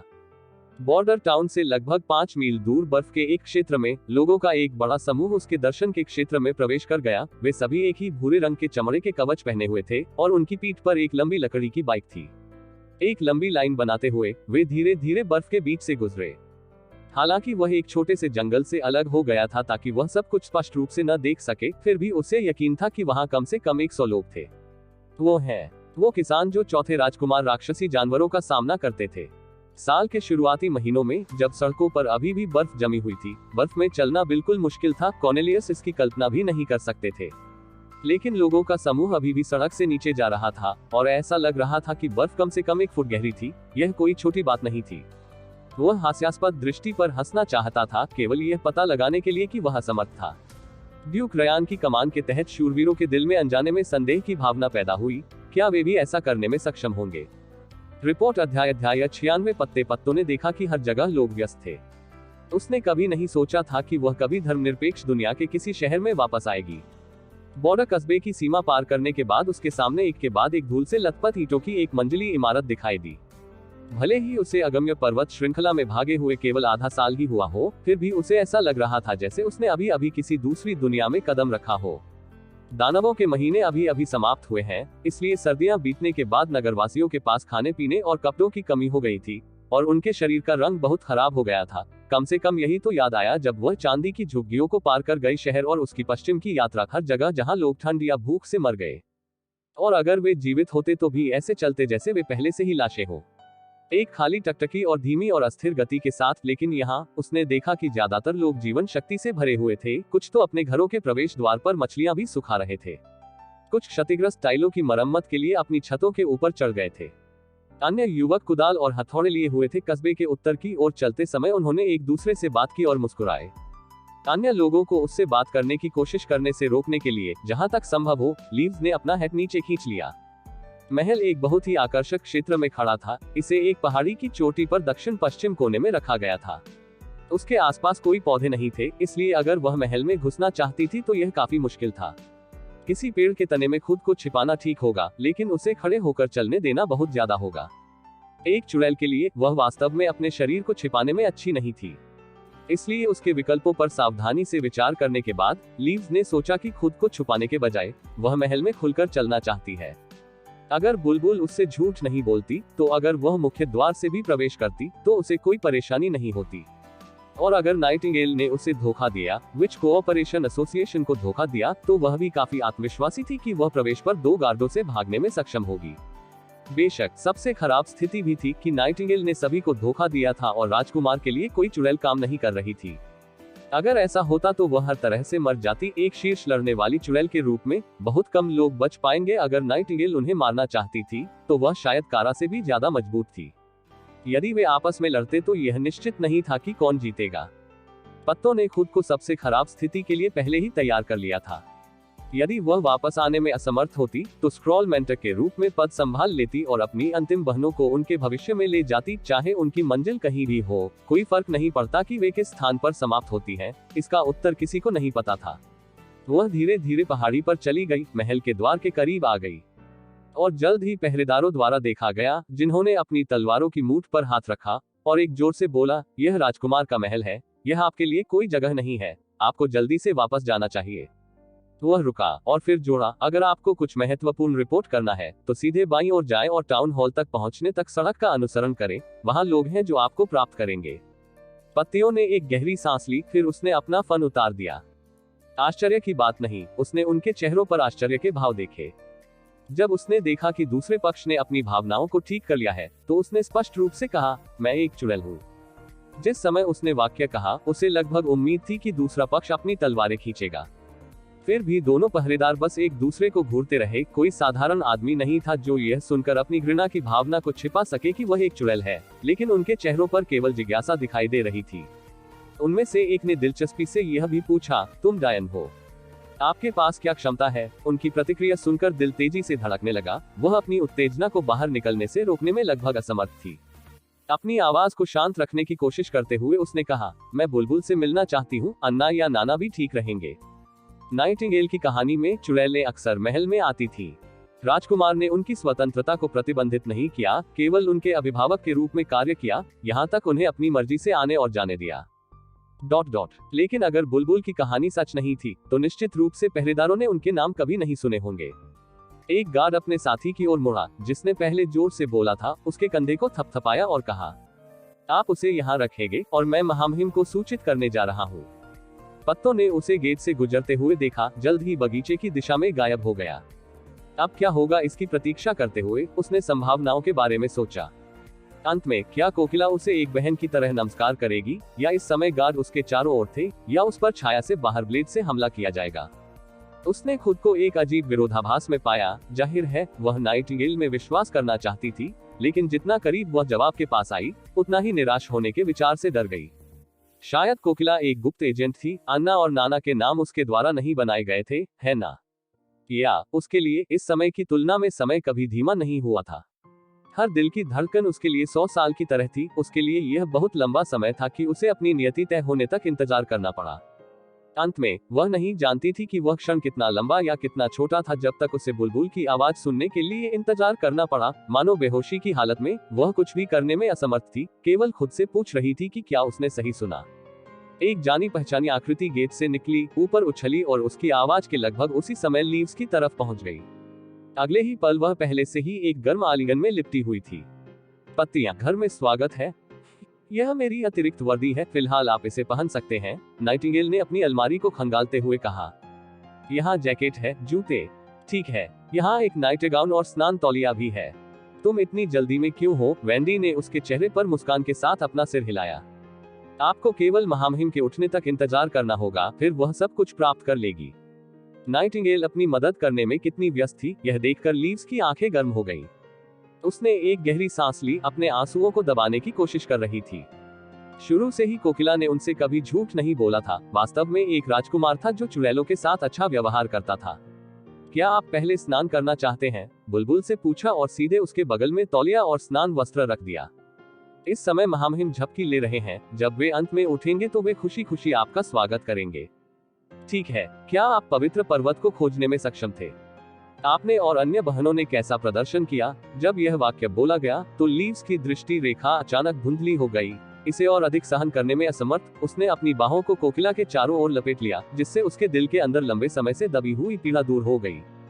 देर तक रोने के बाद कोकिला की छाती पहले ही आंसुओं से भीग चुकी थी, लेकिन कम से कम लीव्स आखिरकार शांत हो पाए। फिर वह उन्हें बताने लगी कि उनकी पिछली मुलाकात के बाद क्या हुआ था, और उन्हें उन सभी कष्टों के बारे में बताया जो उन्हें सहन करने पड़े थे। जब यह उस बिंदु पर आया जहां उसकी बहनों को जंगल में दफनाया गया था, तो उसने महसूस किया कि कैसे नाइटिंगेल ने उसका हाथ पकड़ लिया और उसे निचोड़ लिया। जब लीव्स की कहानी खत्म हुई तो वैंडी का लुक बहुत भारी हो गया। मैंने कभी उम्मीद नहीं की थी कि कारा विच कोऑपरेशन एसोसिएशन को खत्म कर देगी। 42 बहनों में से केवल 7 लोग। यह मेरी अपरिहार्य जिम्मेदारी भी थी अगर मैं नाइटिंगेल की तरफ मजबूती से खड़ा नहीं था। यह तुम्हारी गलती नहीं थी, बुलबुल ने उदास होकर कहा। कोई भी भविष्य की भविष्यवाणी नहीं कर सकता, अब महत्वपूर्ण हिस्सा यह तय करना है कि आगे क्या करना है। उसने लीव्स को देखा। आपने कहा था कि 6 अन्य बहनें थी जो बच गईं, अब वे कहाँ हैं? Wuxieworld.eu पर नवीनतम अध्याय पढ़ें। वे घाटी के प्रवेश द्वार पर मेरे संदेश की प्रतीक्षा कर रहे हैं। हमने पहले एक नियुक्ति की थी, अगर मैं वापस आने में असमर्थ हूँ तो स्क्रॉल उन्हें यहाँ से दूर ले जाएगा, शायद चरम दक्षिण में, शायद समुद्र को पार करते हुए भी। फिर हमें घाटी में जाना होगा और उन्हें प्राप्त करना होगा, नाइटिंगेल ने उत्साहित होकर कहा। अब मैं चलता हूँ, वेंडी यही रहेगी और तुम्हारा ख्याल रखेगी। 1 मिनट रुकिए, अगर वे आप पर विश्वास नहीं करते हैं तो आप क्या करेंगे? पत्तों को साथ चलना होगा, बस लाइटनिंग को साथ चलने के लिए बुलाओ। फिलहाल उसे लून सॉन्ग स्ट्रॉन्गहोल्ड की ओर अपनी उड़ान के लिए प्रशिक्षण लेना चाहिए। अपने साथ कुछ घोड़े ले जाओ, इस तरह हमारी बहनें अपने रास्ते के आखिरी हिस्से की सवारी कर सकती हैं। वैंडी ने ध्यान से आग्रह किया, लेकिन महामहिम, क्या वह अभी भी सो नहीं रहे हैं? पत्तियां हक्का बक्का रह गईं। क्या आपको पहले उनकी स्वीकृति लेने की आवश्यकता नहीं है? निश्चिंत रहें, नाइटिंगेल ने आश्वस्त करते हुए कहा। अगर महामहिम को इस बारे में पता होता तो मुझे डर है कि वह प्रतीक्षा से पागल हो जाएगा। रिपोर्ट अध्याय 97 नई चुड़ैलें, नई क्षमताएं भाग 1। जब रोलैंड कार्यालय में गया तो उसे यह जानकर आश्चर्य हुआ कि जो उसका इंतजार कर रहा था वह बुलबुल नहीं बल्कि वेंडी थी। क्या हुआ? उसने खुद के लिए 1 कप गर्म पानी डाला। बुलबुल कहाँ है? वह हमारी बहनों से मिलने गई थी। क्या आप हैं? रोलैंड ने अपना प्याला उठाया, पीने के लिए तैयार। अचानक महसूस किया कि कुछ गलत था। 1 मिनट रुको। क्या बहनें? विच कोऑपरेशन एसोसिएशन की हमारी बहनें, वे बॉर्डर टाउन में आई हैं, वेंडी ने उत्तर दिया। क्या वे अभी भी पवित्र पर्वत की तलाश में व्यस्त नहीं है? वह अपने पैरों पर कूद गया। कितने लोग हैं वहाँ? वह जो कोकिला को मारना चाहती थी। मुझे याद है कि उसे कारा कहा जाता था। क्या वह भी आ रही है? नहीं महामहिम, वे पवित्र पर्वत को खोजने में असमर्थ थे। जब वे अंततः जंगल में प्रवेश करने में कामयाब रहे तो उन पर भयानक राक्षसों ने हमला किया। अंत में केवल 7 बहनें बची। वैंडी ने बताया कि लीव्स ने उसे क्या बताया था। फिर उसने माफी मांगने के लिए झुककर कहा, आप अभी भी झपकी ले रहे थे। कृपया हमें यह निर्णय लेने के लिए क्षमा करें कि नाइटिंगेल और लाइटनिंग को जाना चाहिए और उन्हें चुनना चाहिए। नहीं, रोलैंड ने इनकार में अपना हाथ लहराते हुए कहा, आप पहले से ही जानते हैं कि आपने जो फैसला किया है उसके लिए मैं आपको दोष नहीं दूंगा। उनकी क्षमताएं क्या हैं, यह मुझे नहीं पता, लेकिन लीव्स ने हमें बताया कि वे लड़ाई के प्रकार की चुड़ैल से संबंधित नहीं है। शायद, वैंडी ने झिझकते हुए कहा, वे आपके बहुत काम नहीं आते हैं। गैर लड़ने वाला प्रकार। रोलैंड का दिल अचानक उम्मीदों से भर गया था। प्रतिशोध के भगवान के पत्थर और प्रभाव की कमियों के चुड़ैलों के छोटे क्षेत्र वास्तव में पहले से ही चुड़ैलों की लड़ने की क्षमता को बहुत सीमित कर देते हैं। इसलिए उत्पादन किसी भी मामले में उनका सबसे मजबूत क्षेत्र था। अगर प्लास्टिक बनाने की क्षमता वाली कोई चुड़ैल है तो मैं अपनी रफ प्रोसेसिंग तकनीक की समस्याओं को हल करने में सक्षम हो जाऊंगी। मैं सीधे यांत्रिक उत्पादन युग में कदम रख सकता था। यदि उनके पास एक विद्युत क्षमता वाली चुड़ैल है तो वह सीमावर्ती शहर के लिए रात को दिन में बदलने में सक्षम होगी। यदि अगला राजा अपनी दुल्हन के रूप में एक चुड़ैल लेता है तो वे हमें जीवन के शिखर तक ले जा सकेंगे। तो एक दिन जियाओपिंग के 4 आधुनिकीकरणों को प्राप्त करने के लिए हमारा नेतृत्व कर सकते हैं। इन संभावनाओं के बारे में सोचने मात्र से ही मैं पहले से ही पूरी तरह उत्साहित हो जाता हूँ। महामहिम, यदि आपको उनकी आवश्यकता नहीं है। शायद वेंडी के लिए चुप्पी बहुत लंबी थी कि वह चिंता करने लगी और इतनी फुसफुसाए। नहीं, यह कैसे संभव हो सकता है? रोलैंड ने उसे एक शब्द और बोलने नहीं दिया। जितनी चुड़ैलें आएंगी उतनी ही मैं स्वीकार करूंगी। सूर्यास्त के आसपास नाइटिंगेल विच कोऑपरेशन एसोसिएशन की बहनों से आखिरी के साथ आसानी से लौट आई। रोलैंड, जो पहले से ही उनकी प्रतीक्षा कर रहा था, ने अपनी यात्रा के दौरान हुई कठिनाइयों की यादों को धोने की कोशिश करते हुए कैसल ग्रैंड हॉल में एक शानदार रात्रिभोज तैयार किया था। चुड़ैलों को स्पष्ट रूप से बहुत भूख लगी थी, लेकिन यह पहली बार इतने भव्य वातावरण में भोजन कर रही थी। वे सभी बहुत ही आरक्षित अभिनय कर रही थी। उनमें से बहुतों के लिए यह पहली बार किसी प्रभु को देखने का अवसर था। कहने की बात तो यह है कि यह प्रभु इस देश के राजकुमार भी थे। सौभाग्य से स्वयं रोलैंड के अलावा 2 स्थानीय चुड़ैल अन्ना और नाना भी थे जिन्होंने प्रदर्शित किया कि कैसे कार्य करना है और भूलना नहीं है। जीवंत लाइटनिंग भी थी। अंत में वे अंततः अपने शर्मीलेपन को छोड़ने में सक्षम हो गए और एक सुखद बातचीत शुरू करते हुए भी भोज का आनंद लेना शुरू कर दिया। रोलैंड रोटी का एक टुकड़ा चबा रहा था, साथ ही वह अपने सामने बिल्कुल अलग स्टाइल वाली महिलाओं को भी जोश से देख रहा था। अपनी विशिष्टता के साथ भी वे सभी अभी भी सुंदर महिलाओं के रूप में मानी जा सकती है। यह जादू का महान उपहार था। भविष्य में विज्ञान की तकनीक के साथ भी उन चुड़ैलों को इसका उपयोग करने की कोई आवश्यकता नहीं होगी। कॉस्मेटिक सर्जरी के बिना भी उनकी उपस्थिति अभी भी हर सिर को घुमाने में सक्षम थी। चूंकि काल अभी भी चुड़ैलों के लिए रहने वाले क्षेत्र के निर्माण के साथ समाप्त नहीं हुआ था, इसलिए उन सभी को महल के अंदर रखने की एकमात्र संभावना थी। दूसरी मंजिल पर अभी भी 4 कमरे खाली थे, इसलिए रोलैंड ने एकल व्यक्ति कमरों को डबल अधिभोग कक्षों में बदलने पर विचार किया। आखिरकार उन बड़े बिस्तरों को वास्तव में बड़प्पन आने के लिए तैयार किया गया था। यह आसानी से 2 लोगों को समायोजित कर सकता था और अभी भी जगह खाली थी। राजकुमार ने रात के खाने के अंत तक इंतजार किया और अंत में लंबे समय से प्रतीक्षित प्रश्न पूछा, उनकी क्षमताएं क्या थी? भेड़ चराने वाले भेड़िए की तरह कोकिला उन्हें एक के बाद एक कार्यालय में ले आई। वहां रोलैंड ने उन सभी से उनके जीवन और क्षमताओं आदि के बारे में विशिष्ट प्रश्न पूछे। वे सभी चीजें जो एक नौकरी के साक्षात्कार के साथ तुलनीय थी। उन्होंने उनकी प्रत्येक विशेषता को दर्ज किया। उन्होंने भगवान के प्रतिशोध के पत्थर के प्रभाव से सुरक्षित रहते हुए उनकी क्षमताओं का परीक्षण भी किया। जब चुड़ैलों के साथ आखिरी साक्षात्कार आखिरकार पूरा हो गया तो उसने एक गहरी सांस ली और अपने तनावग्रस्त शरीर को बाहर निकाला। अगर उसे डर नहीं होता कि बुलबुल सीधे उसके बगल में हो सकती है तो वह सुपरस्टार गुनगुनाना पसंद करता।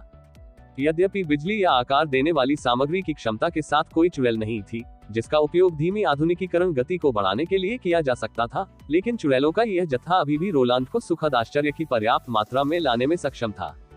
उनमें से सबसे पहले और सबसे महत्वपूर्ण जादूगरनी थी जिसे लीव्स कहा जाता था। उसने अपने द्वारा एकत्र किए गए सभी अभिलेखों को मेज पर फैला दिया और उसे वापस अपने हाथों में ले लिया।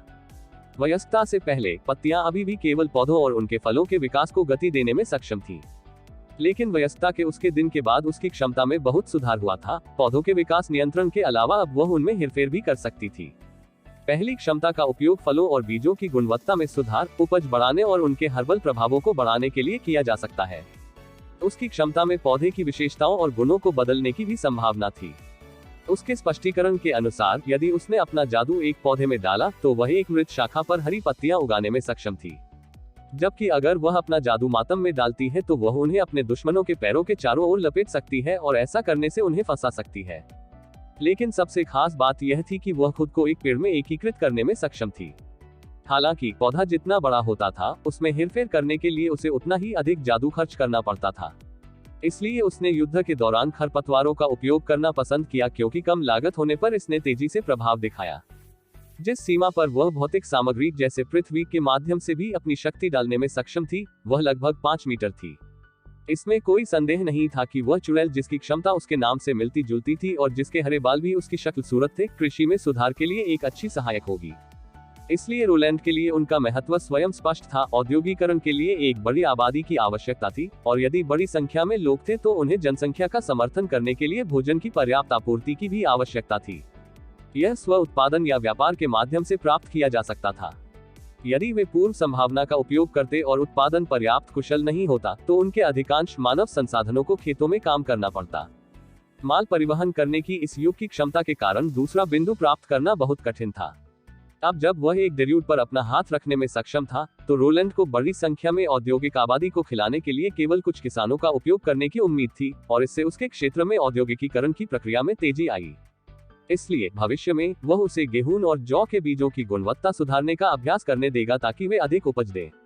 जब तक वह उन्हें केवल कम से कम थोड़ा सा सुधारती है, तब भी यह उसके क्षेत्र को समग्र रूप से सुधारने और जनसंख्या के लिए ऊपरी सीमा को बढ़ाने में बहुत मदद करेगी।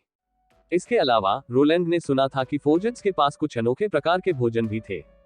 लाइटनिंग के विवरण के अनुसार ऐसा लग रहा था जैसे उनके पास आलू और मकई दोनों हो। यदि ये अफवाहें सच थीं, तो उन दो पौधों को फसलों के रूप में पेश करना उनकी सर्वोच्च प्राथमिकताओं में से एक होना चाहिए। आखिरकार गेहूं अपने आप में अधिक उपज देने वाली फसल नहीं थी। रोलैंड ने सावधानीपूर्वक भविष्य की अभ्यास योजना को लिखा और फिर लीव के डेटा को एक तरफ रख दिया, और फिर उसने मेज से कागज का दूसरा टुकड़ा निकाला। जिस दूसरी डायन का उसने साक्षात्कार किया था उसका नाम स्क्रॉल था। वह 7 जीवित बचे लोगों में सबसे पुरानी डायन भी थी। इस साल वह 40 साल के करीब थी। bookseaworld.eu पर नवीनतम अध्याय पढ़े। एक चुड़ैल के लिए वास्तव में दुर्लभ उम्र थी। वे जितने बड़े होते गए, राक्षसी दंश का विरोध करना उतना ही कठिन होता गया। लेकिन जब उसने अपनी क्षमता का वर्णन किया, तो रोलैंड तुरंत समझ गया कि वह उस उम्र तक क्यों पहुंच पाई थी। उसकी प्राथमिक क्षमता सामान्य व्यक्ति की तुलना में बहुत बेहतर याददाश्त थी। उसकी याददाश्त इतनी अच्छी हो गई है कि उसे लगभग कुछ भी भूलने में असमर्थ माना जा सकता है। अपने वयस्कता के दिन उसने अपनी क्षमता के लिए एक बहुत ही दिलचस्प शाखा भी प्राप्त की थी। वह किताबें पढ़ सकती थी और थोड़े समय के लिए उसकी एक प्रति बना सकती थी। इस वजह से रोलैंड ने अपनी क्षमता को एक किताब का भ्रम नाम दिया। चूंकि वह लगभग हर समय अपनी मुख्य क्षमता का उपयोग करती थी, स्क्रॉल आसानी से जागृति के प्रत्येक दिन को पार कर सकता था। यह भी कारण था कि एक बहुत ही गरीब परिवार से आने के बावजूद वह इतनी ज्ञानी थी। इस क्षमता ने उसकी सीखने की क्षमता को बहुत बढ़ा दिया, विशेष रूप से अभ्यास के लिए जहां किसी को महत्वपूर्ण ग्रंथों को याद करने की आवश्यकता होती थी। उसकी शाखा का जादू करना उसके शरीर के लिए बहुत कठिन था। वह कितने समय तक एक किताब की एक प्रति बना सकती थी, यह इस बात पर निर्भर करता था कि उसके शरीर में कितना मन शेष था। आमतौर पर यह 1 से 2 घंटे के लिए पर्याप्त होता था। जाहिर है, स्क्रॉल एक जन्मजात शिक्षक था। यदि भविष्य में वे शिक्षा के स्तर को बढ़ाना चाहते थे, तो वह एक शिक्षिका थी जो लगभग कुछ भी पढ़ा सकती थी। खैर, अभी के लिए रोलैंड ने सोचा, उसकी क्षमता अभ्यास करने के लिए बहुत कुछ प्रदान नहीं करती है, इसलिए उसने यह सोचते हुए बस उसकी फाइल को किनारे रख दिया। जब मेरे पास कुछ खाली समय होगा, तो मैं कुछ प्राथमिक गणित और प्राथमिक भौतिकी की समस्याओं को नीचे लिख सकता हूं। उसे सिखाओ, ताकि समय आने पर वह शिक्षा क्षेत्र को आलोकित कर सके। TN 4 आधुनिकीकरणों की जानकारी रिपोर्ट अध्याय 98 नई चुड़ैलें, नई क्षमताएं भाग 2। तीसरी चुड़ैल का नाम हमिंगबर्ड था। वह एक चुड़ैल थी जिसका आकार छोटा था, ठीक उसके उपनाम की तरह। जब उसे अपनी क्षमता का प्रदर्शन करने के लिए कहा गया, तो उसने अन्य चुड़ैलों की तुलना में अधिक सावधानी से काम लिया।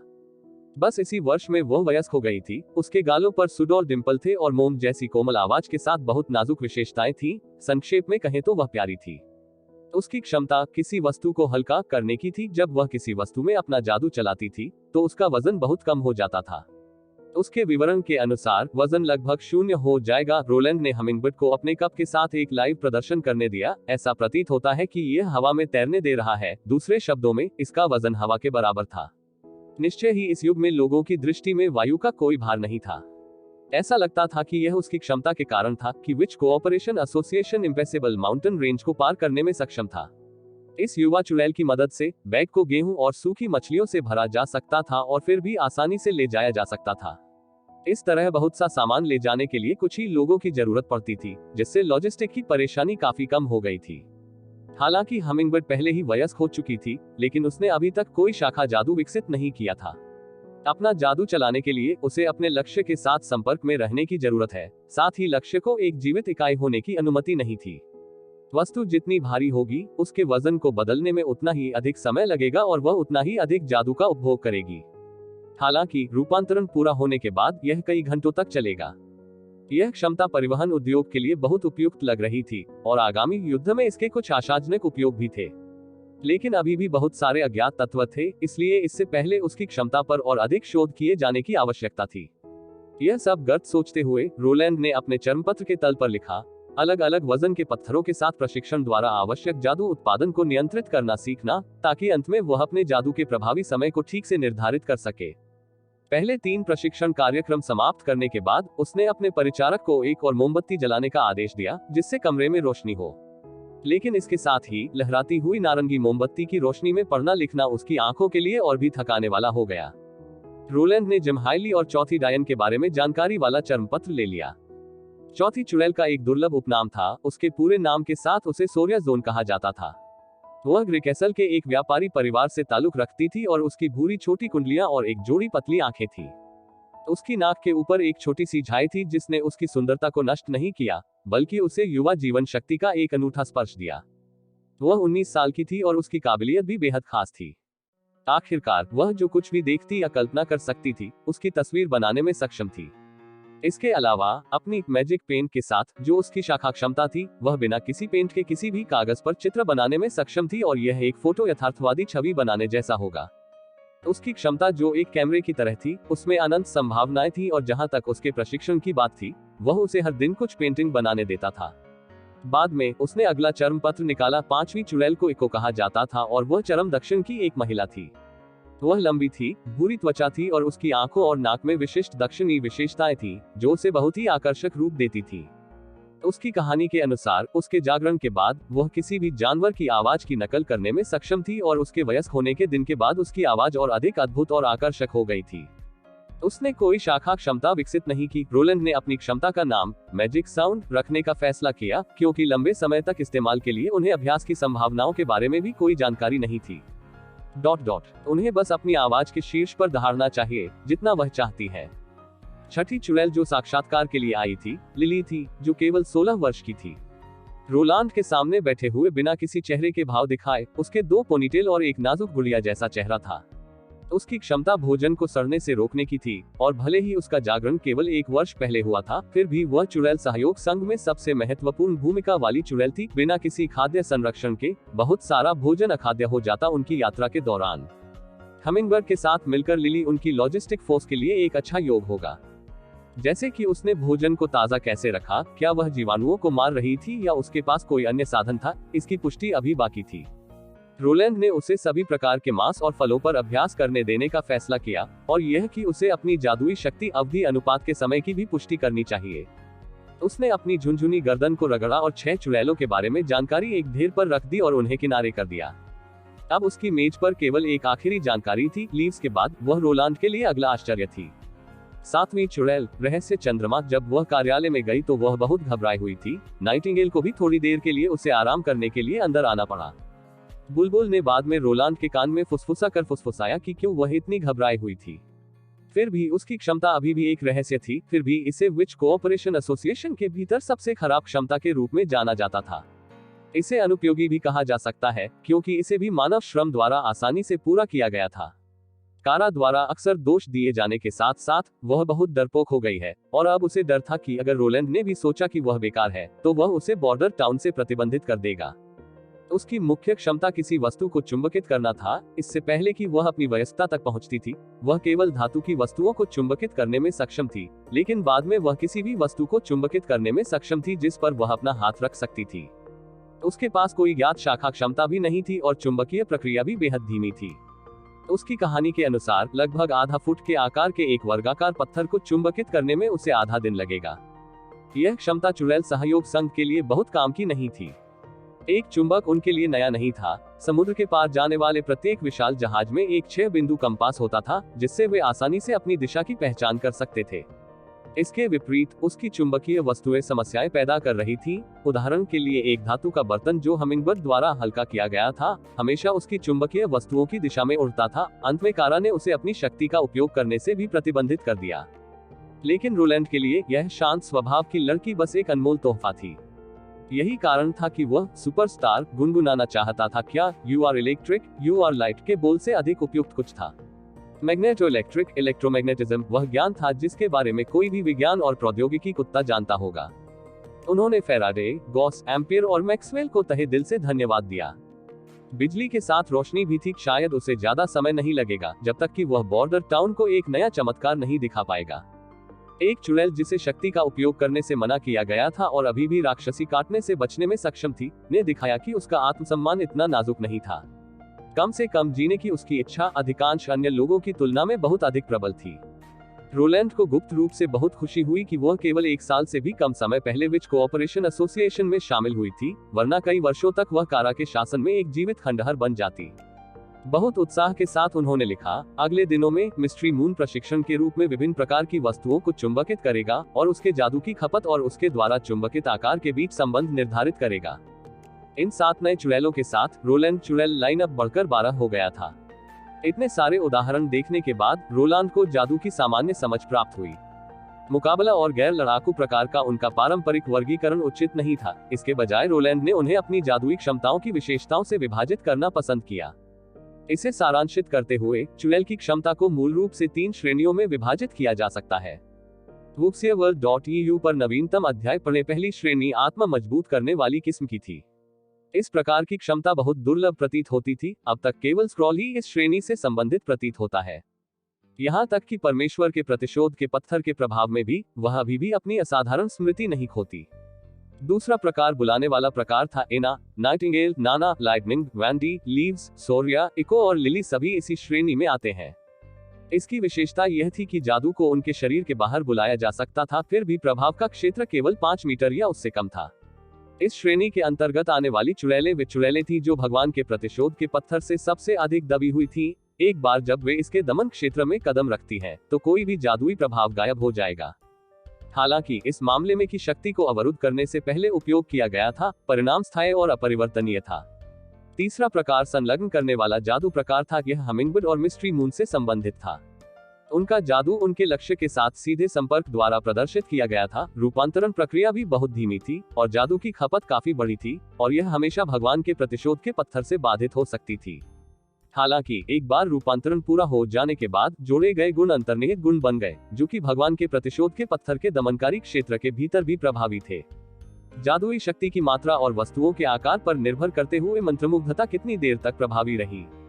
शायद यह भी कारण है कि भगवान का प्रतिशोध का पत्थर राक्षसी काटने के दौरान प्रचंड जादू को दबाने में असमर्थ है। उसने सोचा, भगवान का प्रतिशोध का पत्थर अभिसारी जादू या आंतरिक जादुई प्रवाह को प्रभावित नहीं करता है, यह केवल जादू के दौरान प्रभावित करता है। प्रसंस्करण समय आम आदमी की शर्तों में वर्णित, यह केवल बाहरी शक्तियों को प्रभावित करता है और अंदर की शक्तियों को नहीं।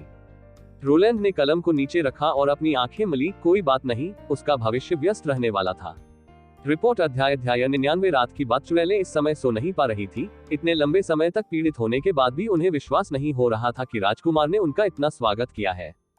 कोई बेड़िया नहीं थी और न ही कोई पहरेदार। राजकुमार ने सभी को महल के भीतर रहने की अनुमति दी। ऐसे विशाल कमरों में सो रहे थे। वैंडी ने पहले ही अनुमान लगा लिया था कि उसकी बहनें असहज महसूस करेगी, इसलिए वह नाइटिंगेल के साथ अपनी सभी बहनों को इकट्ठा करने और एक कमरे में मिलने गई थी। वहां वे एक घेरे में जमीन पर बैठ गए, खुशी खुशी बातें करने लगे और अपनी भावनाओं को शांत करने लगे। लीव्स ने मन ही मन सोचा, अगर यह कारा होती, जो पूरी तरह से ईमानदार होती, तो वह कभी भी उनकी स्थिति पर ध्यान नहीं देती, या अगर उसने ध्यान दिया होता तो उसे आराम करने का कोई कारण नहीं दिखता। बहन की sister Wendy, his royal highness, हम क्या करें? हमिंगबर्ड ने डरते हुए पूछा। आप और सिस्टर नाइटिंगेल जो पेशकश कर सकते हैं, हमारी क्षमता उससे कहीं अधिक खराब है। इससे उनकी अन्य बहनों के भीतर प्रतिध्वनि की भावना पैदा हुई, जिन्होंने उनका समर्थन करने के लिए सिर हिलाया। वैंडी यह देखकर हंसने लगी। मुझे सोचने दो, ठीक है। सबसे पहली बात जो तुम्हें करनी चाहिए वह है अपनी क्षमता का अभ्यास करना। हमारी क्षमता का अभ्यास करें? सोरिया ने झिझकते हुए पूछा। क्या महामहिम चाहते हैं कि मैं दिन भर उनके चित्र बनाऊं? शायद। वैंडी ने मिस्ट्री मून के सिर को थपथपाया। आप भी, भले ही कारा ने आपको शिविर में अपनी क्षमता का उपयोग करने से मना किया हो, महामहिम नहीं करते। इसके बजाय वह आपको अपनी क्षमता का उपयोग करने और खोजने के लिए प्रोत्साहित भी करता है। लेकिन मेरी क्षमता हमारी बहनों के लिए समस्याएं लाती है, रहस्य ने बहुत धीमी आवाज में कहा। भले ही ऐसा है, आपको अभी भी अभ्यास करने की आवश्यकता है, वैंडी ने स्पष्ट रूप से कहा। यह आपके जीवन को बचाने के लिए है। जीवन और मृत्यु का हमारी क्षमताओं के प्रशिक्षण से क्या लेना देना है? पत्तियां पूछने से खुद को रोक नहीं पाई। हाँ, महामहिम, विधि के साथ चुड़ैलें जागृति के दिन सुरक्षित रूप से जीवित रहने में सक्षम थी। वैंडी के जवाब देने से पहले नाइटिंगेल ने हस्तक्षेप किया। अब से हम राक्षसी दंश को अलविदा कह सकते हैं। हम सभी बहनें आसानी से जागृति के दिन को पार कर सकती हैं। सभी चुड़ैलें अब कोकिला को घूर रही थी और पल भर के लिए उन्हें विश्वास नहीं हुआ कि उन्होंने क्या सुना। क्या आप इस बारे में बात कर रहे हैं कि मिस अन्ना को क्या हुआ? स्क्रॉल ने आश्चर्य से पूछा, लेकिन पिछली बार आपने हमें यह नहीं बताया कि वह इसे कैसे पूरा कर पाए।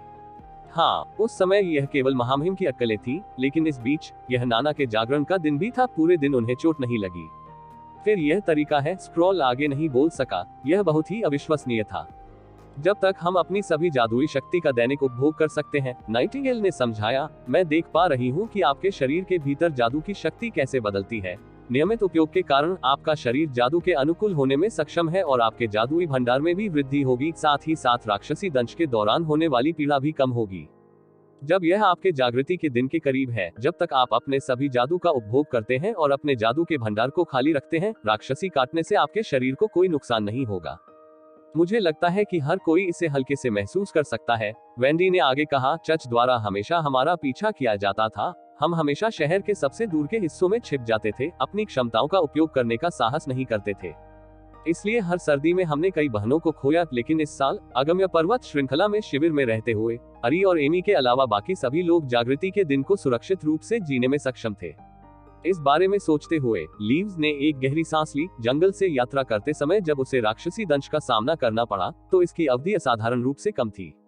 दूसरे शब्दों में, पवित्र पर्वत भूमि का एक टुकड़ा नहीं है।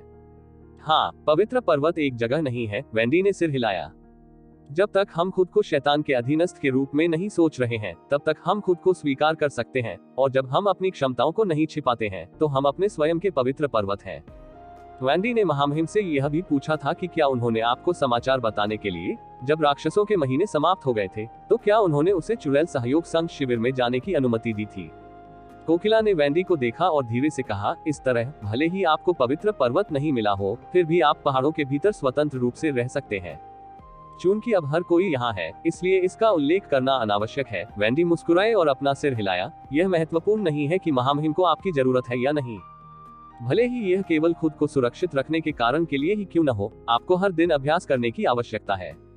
अगर यह वास्तव में हमें राक्षसी काटने से मुक्त करने की कुंजी है, तो क्या ऐसा हो सकता है कि अन्य चुड़ैलों को पहले से ही इसके बारे में पता हो? स्क्रॉल ने पूछा और एक पल के लिए सोचने के बाद उसने अपने प्रश्न का उत्तर दिया, हम पहले चुड़ैल समाज नहीं थे। किंगडम ऑफ डॉन और वुल्फहार्ट किंगडम के पहले से ही अपने स्वयं के समाज थे। हमने उन्हें पवित्र पर्वत की हमारी खोज में साथ देने के लिए पत्र भी भेजे, लेकिन हमें उनकी ओर से कोई जवाब नहीं मिला। पत्तियों ने धीरे से आहें भरी। उसके मन में भी यही विचार था, लेकिन उसने कहा नहीं। चूंकि कारा को ग्रेकेसल साम्राज्य की पूर्वी सीमा पर खंडहरों में प्राचीन पुस्तक मिली, इसलिए वह पवित्र पर्वत पर दृढ़ विश्वास करती थी और अपने प्रयास में हम सभी को अपने साथ ले गई। इस बिंदु पर समाज ने लगभग पूरे राज्य में निर्वासन में अपना लंबा मार्च शुरू किया। सफर के दौरान हम कई नई बहनों से मिलते हैं, लेकिन हमने उनमें से बहुत कुछ खो भी दिया। यदि हम आरंभ से ही अपने को उस खंडहर में छिपाए रहते, तो क्या हमें कुंजी मिल जाती? हम दूसरे शहरों में छिपे हुए चुड़ैलों से संपर्क करने की कोशिश कर सकते हैं, नाइटिंगेल ने सुझाव दिया। वैसे भी यह महामहिम की योजना थी। वह अफवाहें जारी करके अन्य चुड़ैलों को इस सुरक्षित ठिकाने के बारे में बताना चाहता था। इस तरह यह निश्चित रूप से उनकी चिंता को काफी हद तक दूर कर देगा। अंत में, मुझे अभी भी यह बात समझ में नहीं आई है कि महामहिम को हम सभी चुड़ैलों को क्यों स्वीकार करना चाहिए। इको से पूछा। स्पष्ट रूप से भ्रमित दक्षिणी चुड़ैल स्पष्ट रूप से अधिकांश अन्य चुड़ैलों से भी बदतर थी। सबसे पहले वह अपने ही लोगों द्वारा पोर्ट ऑफ क्लियरवाटर के एक व्यापारी को बेची गई, जो फिर उसे एक बार फिर राजा को बेचकर राजधानी ले गया। उसे शाही शिष्टाचार और नृत्य करने के तरीके सीखने के लिए मजबूर किया गया। उसे यह भी सीखना था कि किसी पुरुष को कुशलता से कैसे खुश किया जाए। यदि यह विच कोऑपरेशन एसोसिएशन के लिए नहीं होता, जिसने उसे बचाया होता, तो वह शायद पहले से ही एक ड्यूक या मंत्री के हाथों अत्यधिक उच्च कीमत पर बेची जा चुकी होती। अब तक उनके भाषण में अभी भी उनका अपना दक्षिणी उच्चारण था। हो सकता है कि वह उन लोगों की तरह ही हो जो पहले आपको खरीदना चाहते थे, लिली ने एक उपहास के साथ कहा। पुरुष है। उन चीजों के बारे में बात न करें जिन्हें आप नहीं समझते हैं, लिली, नाइटिंगेल ने दृढ़ और स्पष्ट रूप से नाखुश कहा। महामहिम, लॉर्ड रोलैंड उन सभी से स्पष्ट रूप से अलग हैं जिनके बारे में आपने बात की थी। आखिरकार हम में से कुछ पहले से ही यहाँ काफी समय से रह रहे हैं। चलो आज के लिए इसे यही समाप्त करते हैं, वेंडी ने फैसला किया और अपनी दयालु मुस्कान पहने हुए कहा। पहले ही देर हो चुकी है, इसलिए सभी को अपने कमरे में वापस जाना चाहिए और कुछ सोने की कोशिश करनी चाहिए।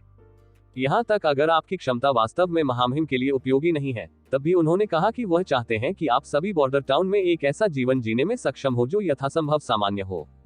यदि आप जानना चाहते हैं कि महामहिम आपसे कल क्या पूछेंगे, तो यह है। यहाँ वह जानबूझकर एक पल के लिए रुकी। मैं चाहती हूँ कि आप इस अनुबंध को स्वीकार करें।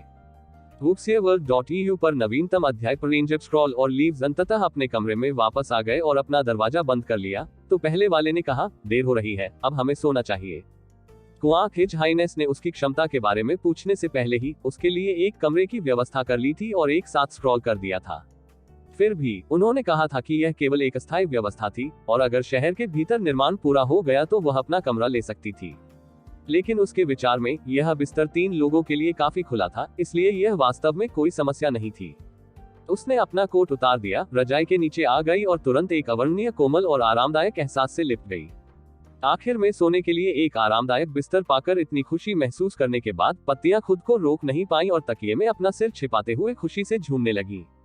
लंबे समय के बाद उसने धीरे से पूछा, क्या आप कारा को दोषी ठहराती हैं जो हमें सामना करना पड़ा? स्क्रॉल बहुत देर तक चुप रहा, फिर उसने आह भरी और अंत में बोला, कोई भी भविष्य की भविष्यवाणी नहीं कर सकता, चाहे उसने बाद में कुछ भी किया हो। कम से कम शुरुआत में वह वास्तव में हम चुड़ैलों के लिए घर ढूंढना चाहती थी, जहां हम शांति से रह सकें, हमारे मन में कुछ भी बुरा न हो। लेकिन इन सब का कोई महत्व नहीं है, तुम अब सो जाओ बच्चे। इसके साथ उसने अपनी आंखें बंद कर ली और बुदबुदाई, शुभ रात्रि।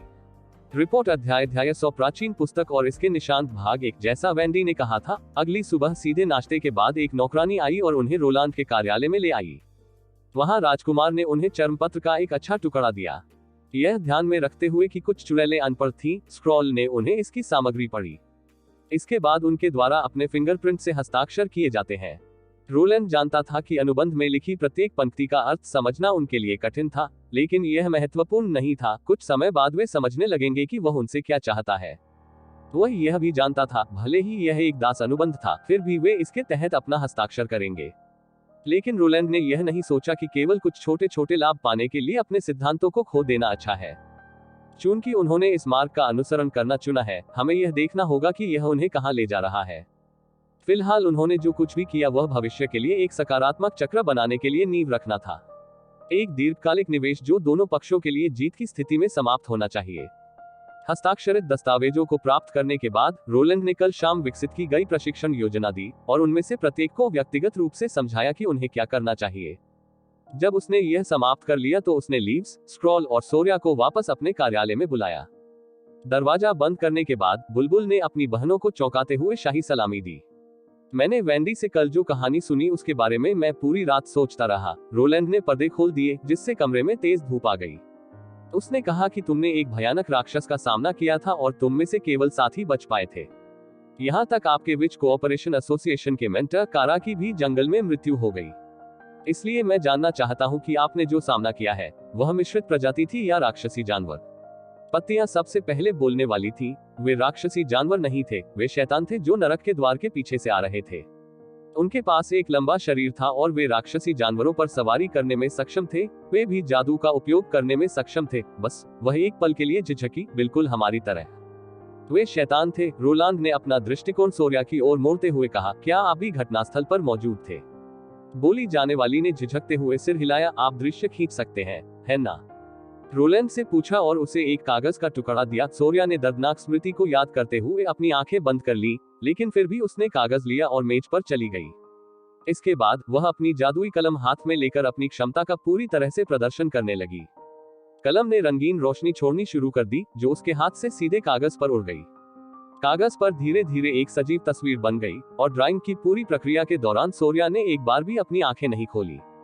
जब रोलैंड ने मेज के पास कदम रखा तो उसने पाया कि चित्र की कल्पना बहुत यथार्थवादी लग रही थी। नहीं, उसे खुद को ठीक करना था। यह एक पेंटिंग नहीं थी, बल्कि वास्तविक जीवन के दृश्य से ली गई एक छवि थी। उसकी क्षमता एक कैमरे की तरह थी, जो पहले व्यक्ति के दृष्टिकोण से जंगल में नरसंहार को पुनः पेश करती थी। जब उसने पेंटिंग पूरी कर ली तो सोरिया का माथा पसीने से ढंक गया था। यह स्पष्ट रूप से दर्शाता है कि स्मृति उसके लिए एक दुस्वप्न थी। कोकिला भी मेज पर गई, एक नजर देखा और पूछा, क्या ये वही शैतान है जिनसे आपका सामना हुआ था?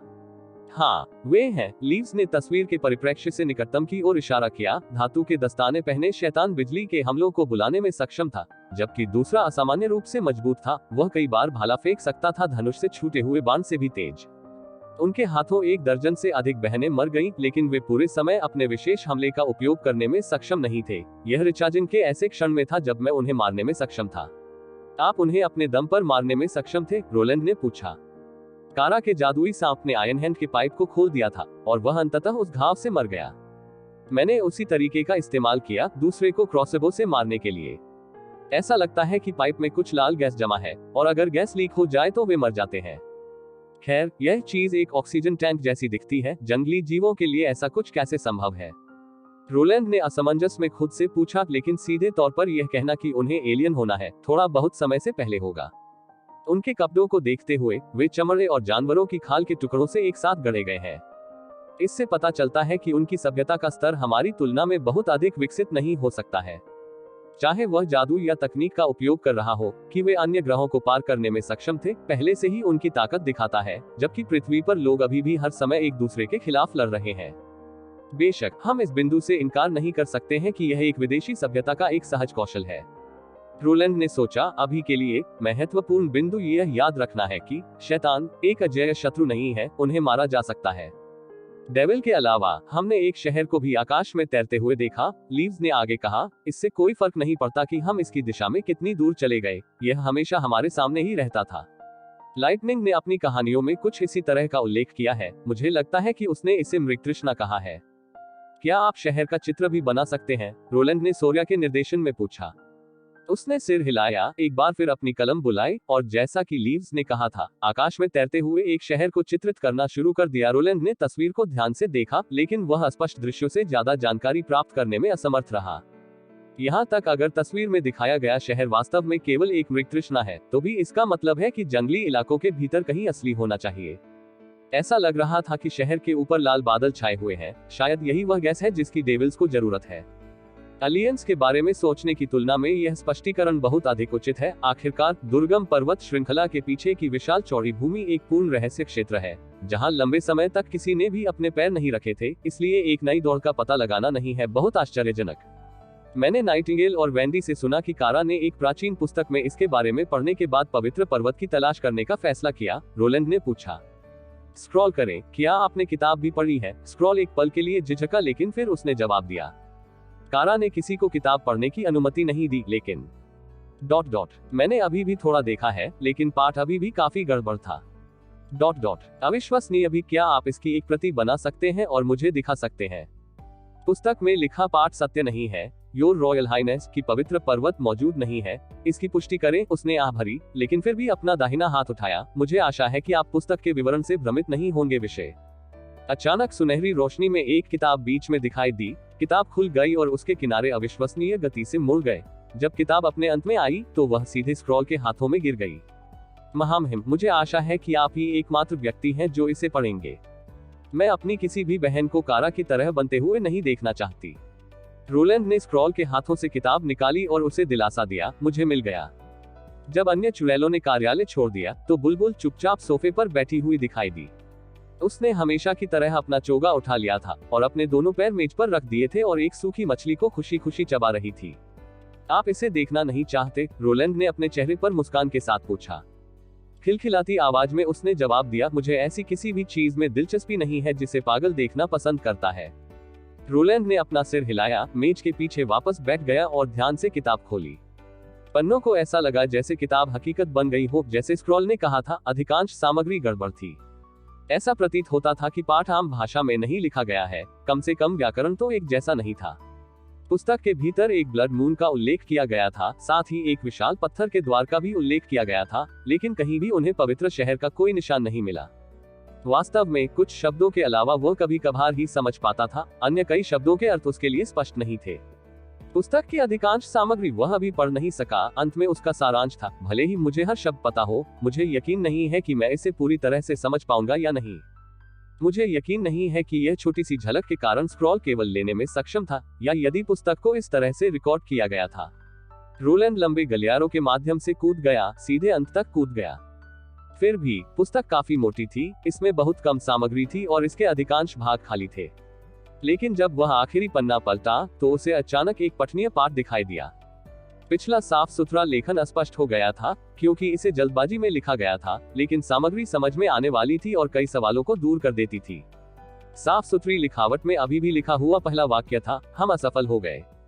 नश्वर शैतान को पराजित नहीं कर सकते। TN फैन आर्ट प्रतियोगिता। हम दोनों अध्याय 100 का जश्न मनाने के लिए एक फैन आर्ट प्रतियोगिता शुरू करना चाहते हैं और उस अच्छे अवसर का लाभ उठाना चाहते हैं जो अध्याय प्रदान करता है। तो क्या हमारे पाठकों के भीतर कोई सोर्या है जो लोग हमें इस अध्याय में वर्णित 2 दृश्यों में से एक की तस्वीर या पहले 100 अध्यायों में से कोई अन्य उल्लेखनीय दृश्य प्रस्तुत करना चाहते हैं? नियम: कलाकार जितनी चाहे उतनी कलाकृतियां जमा कर सकते हैं। सभी माध्यम स्वीकार किए जाते हैं, चित्र, पेंटिंग, डिजिटल कलाकृति आदि। कोई साहित्यिक चोरी नहीं। प्रस्तुतियां रिलीज डेट विच से संबंधित होनी चाहिए। अनुवादित अध्यायों के भीतर कोई भी दृश्य स्वीकार किया जाएगा। समय सीमा 17 अक्टूबर से 17 नवंबर। सबमिशन ईमेल संरक्षित कोई जिप फाइल, XE फाइल नहीं को भेजा जाना है। वोटिंग 18 नवंबर से 31 अक्टूबर के बीच होगी। परिणाम 1 दिसंबर को प्रकाशित किए जाएंगे। पुरस्कार: पहला स्थान 3 निःशुल्क अध्याय जब भी आप चाहें।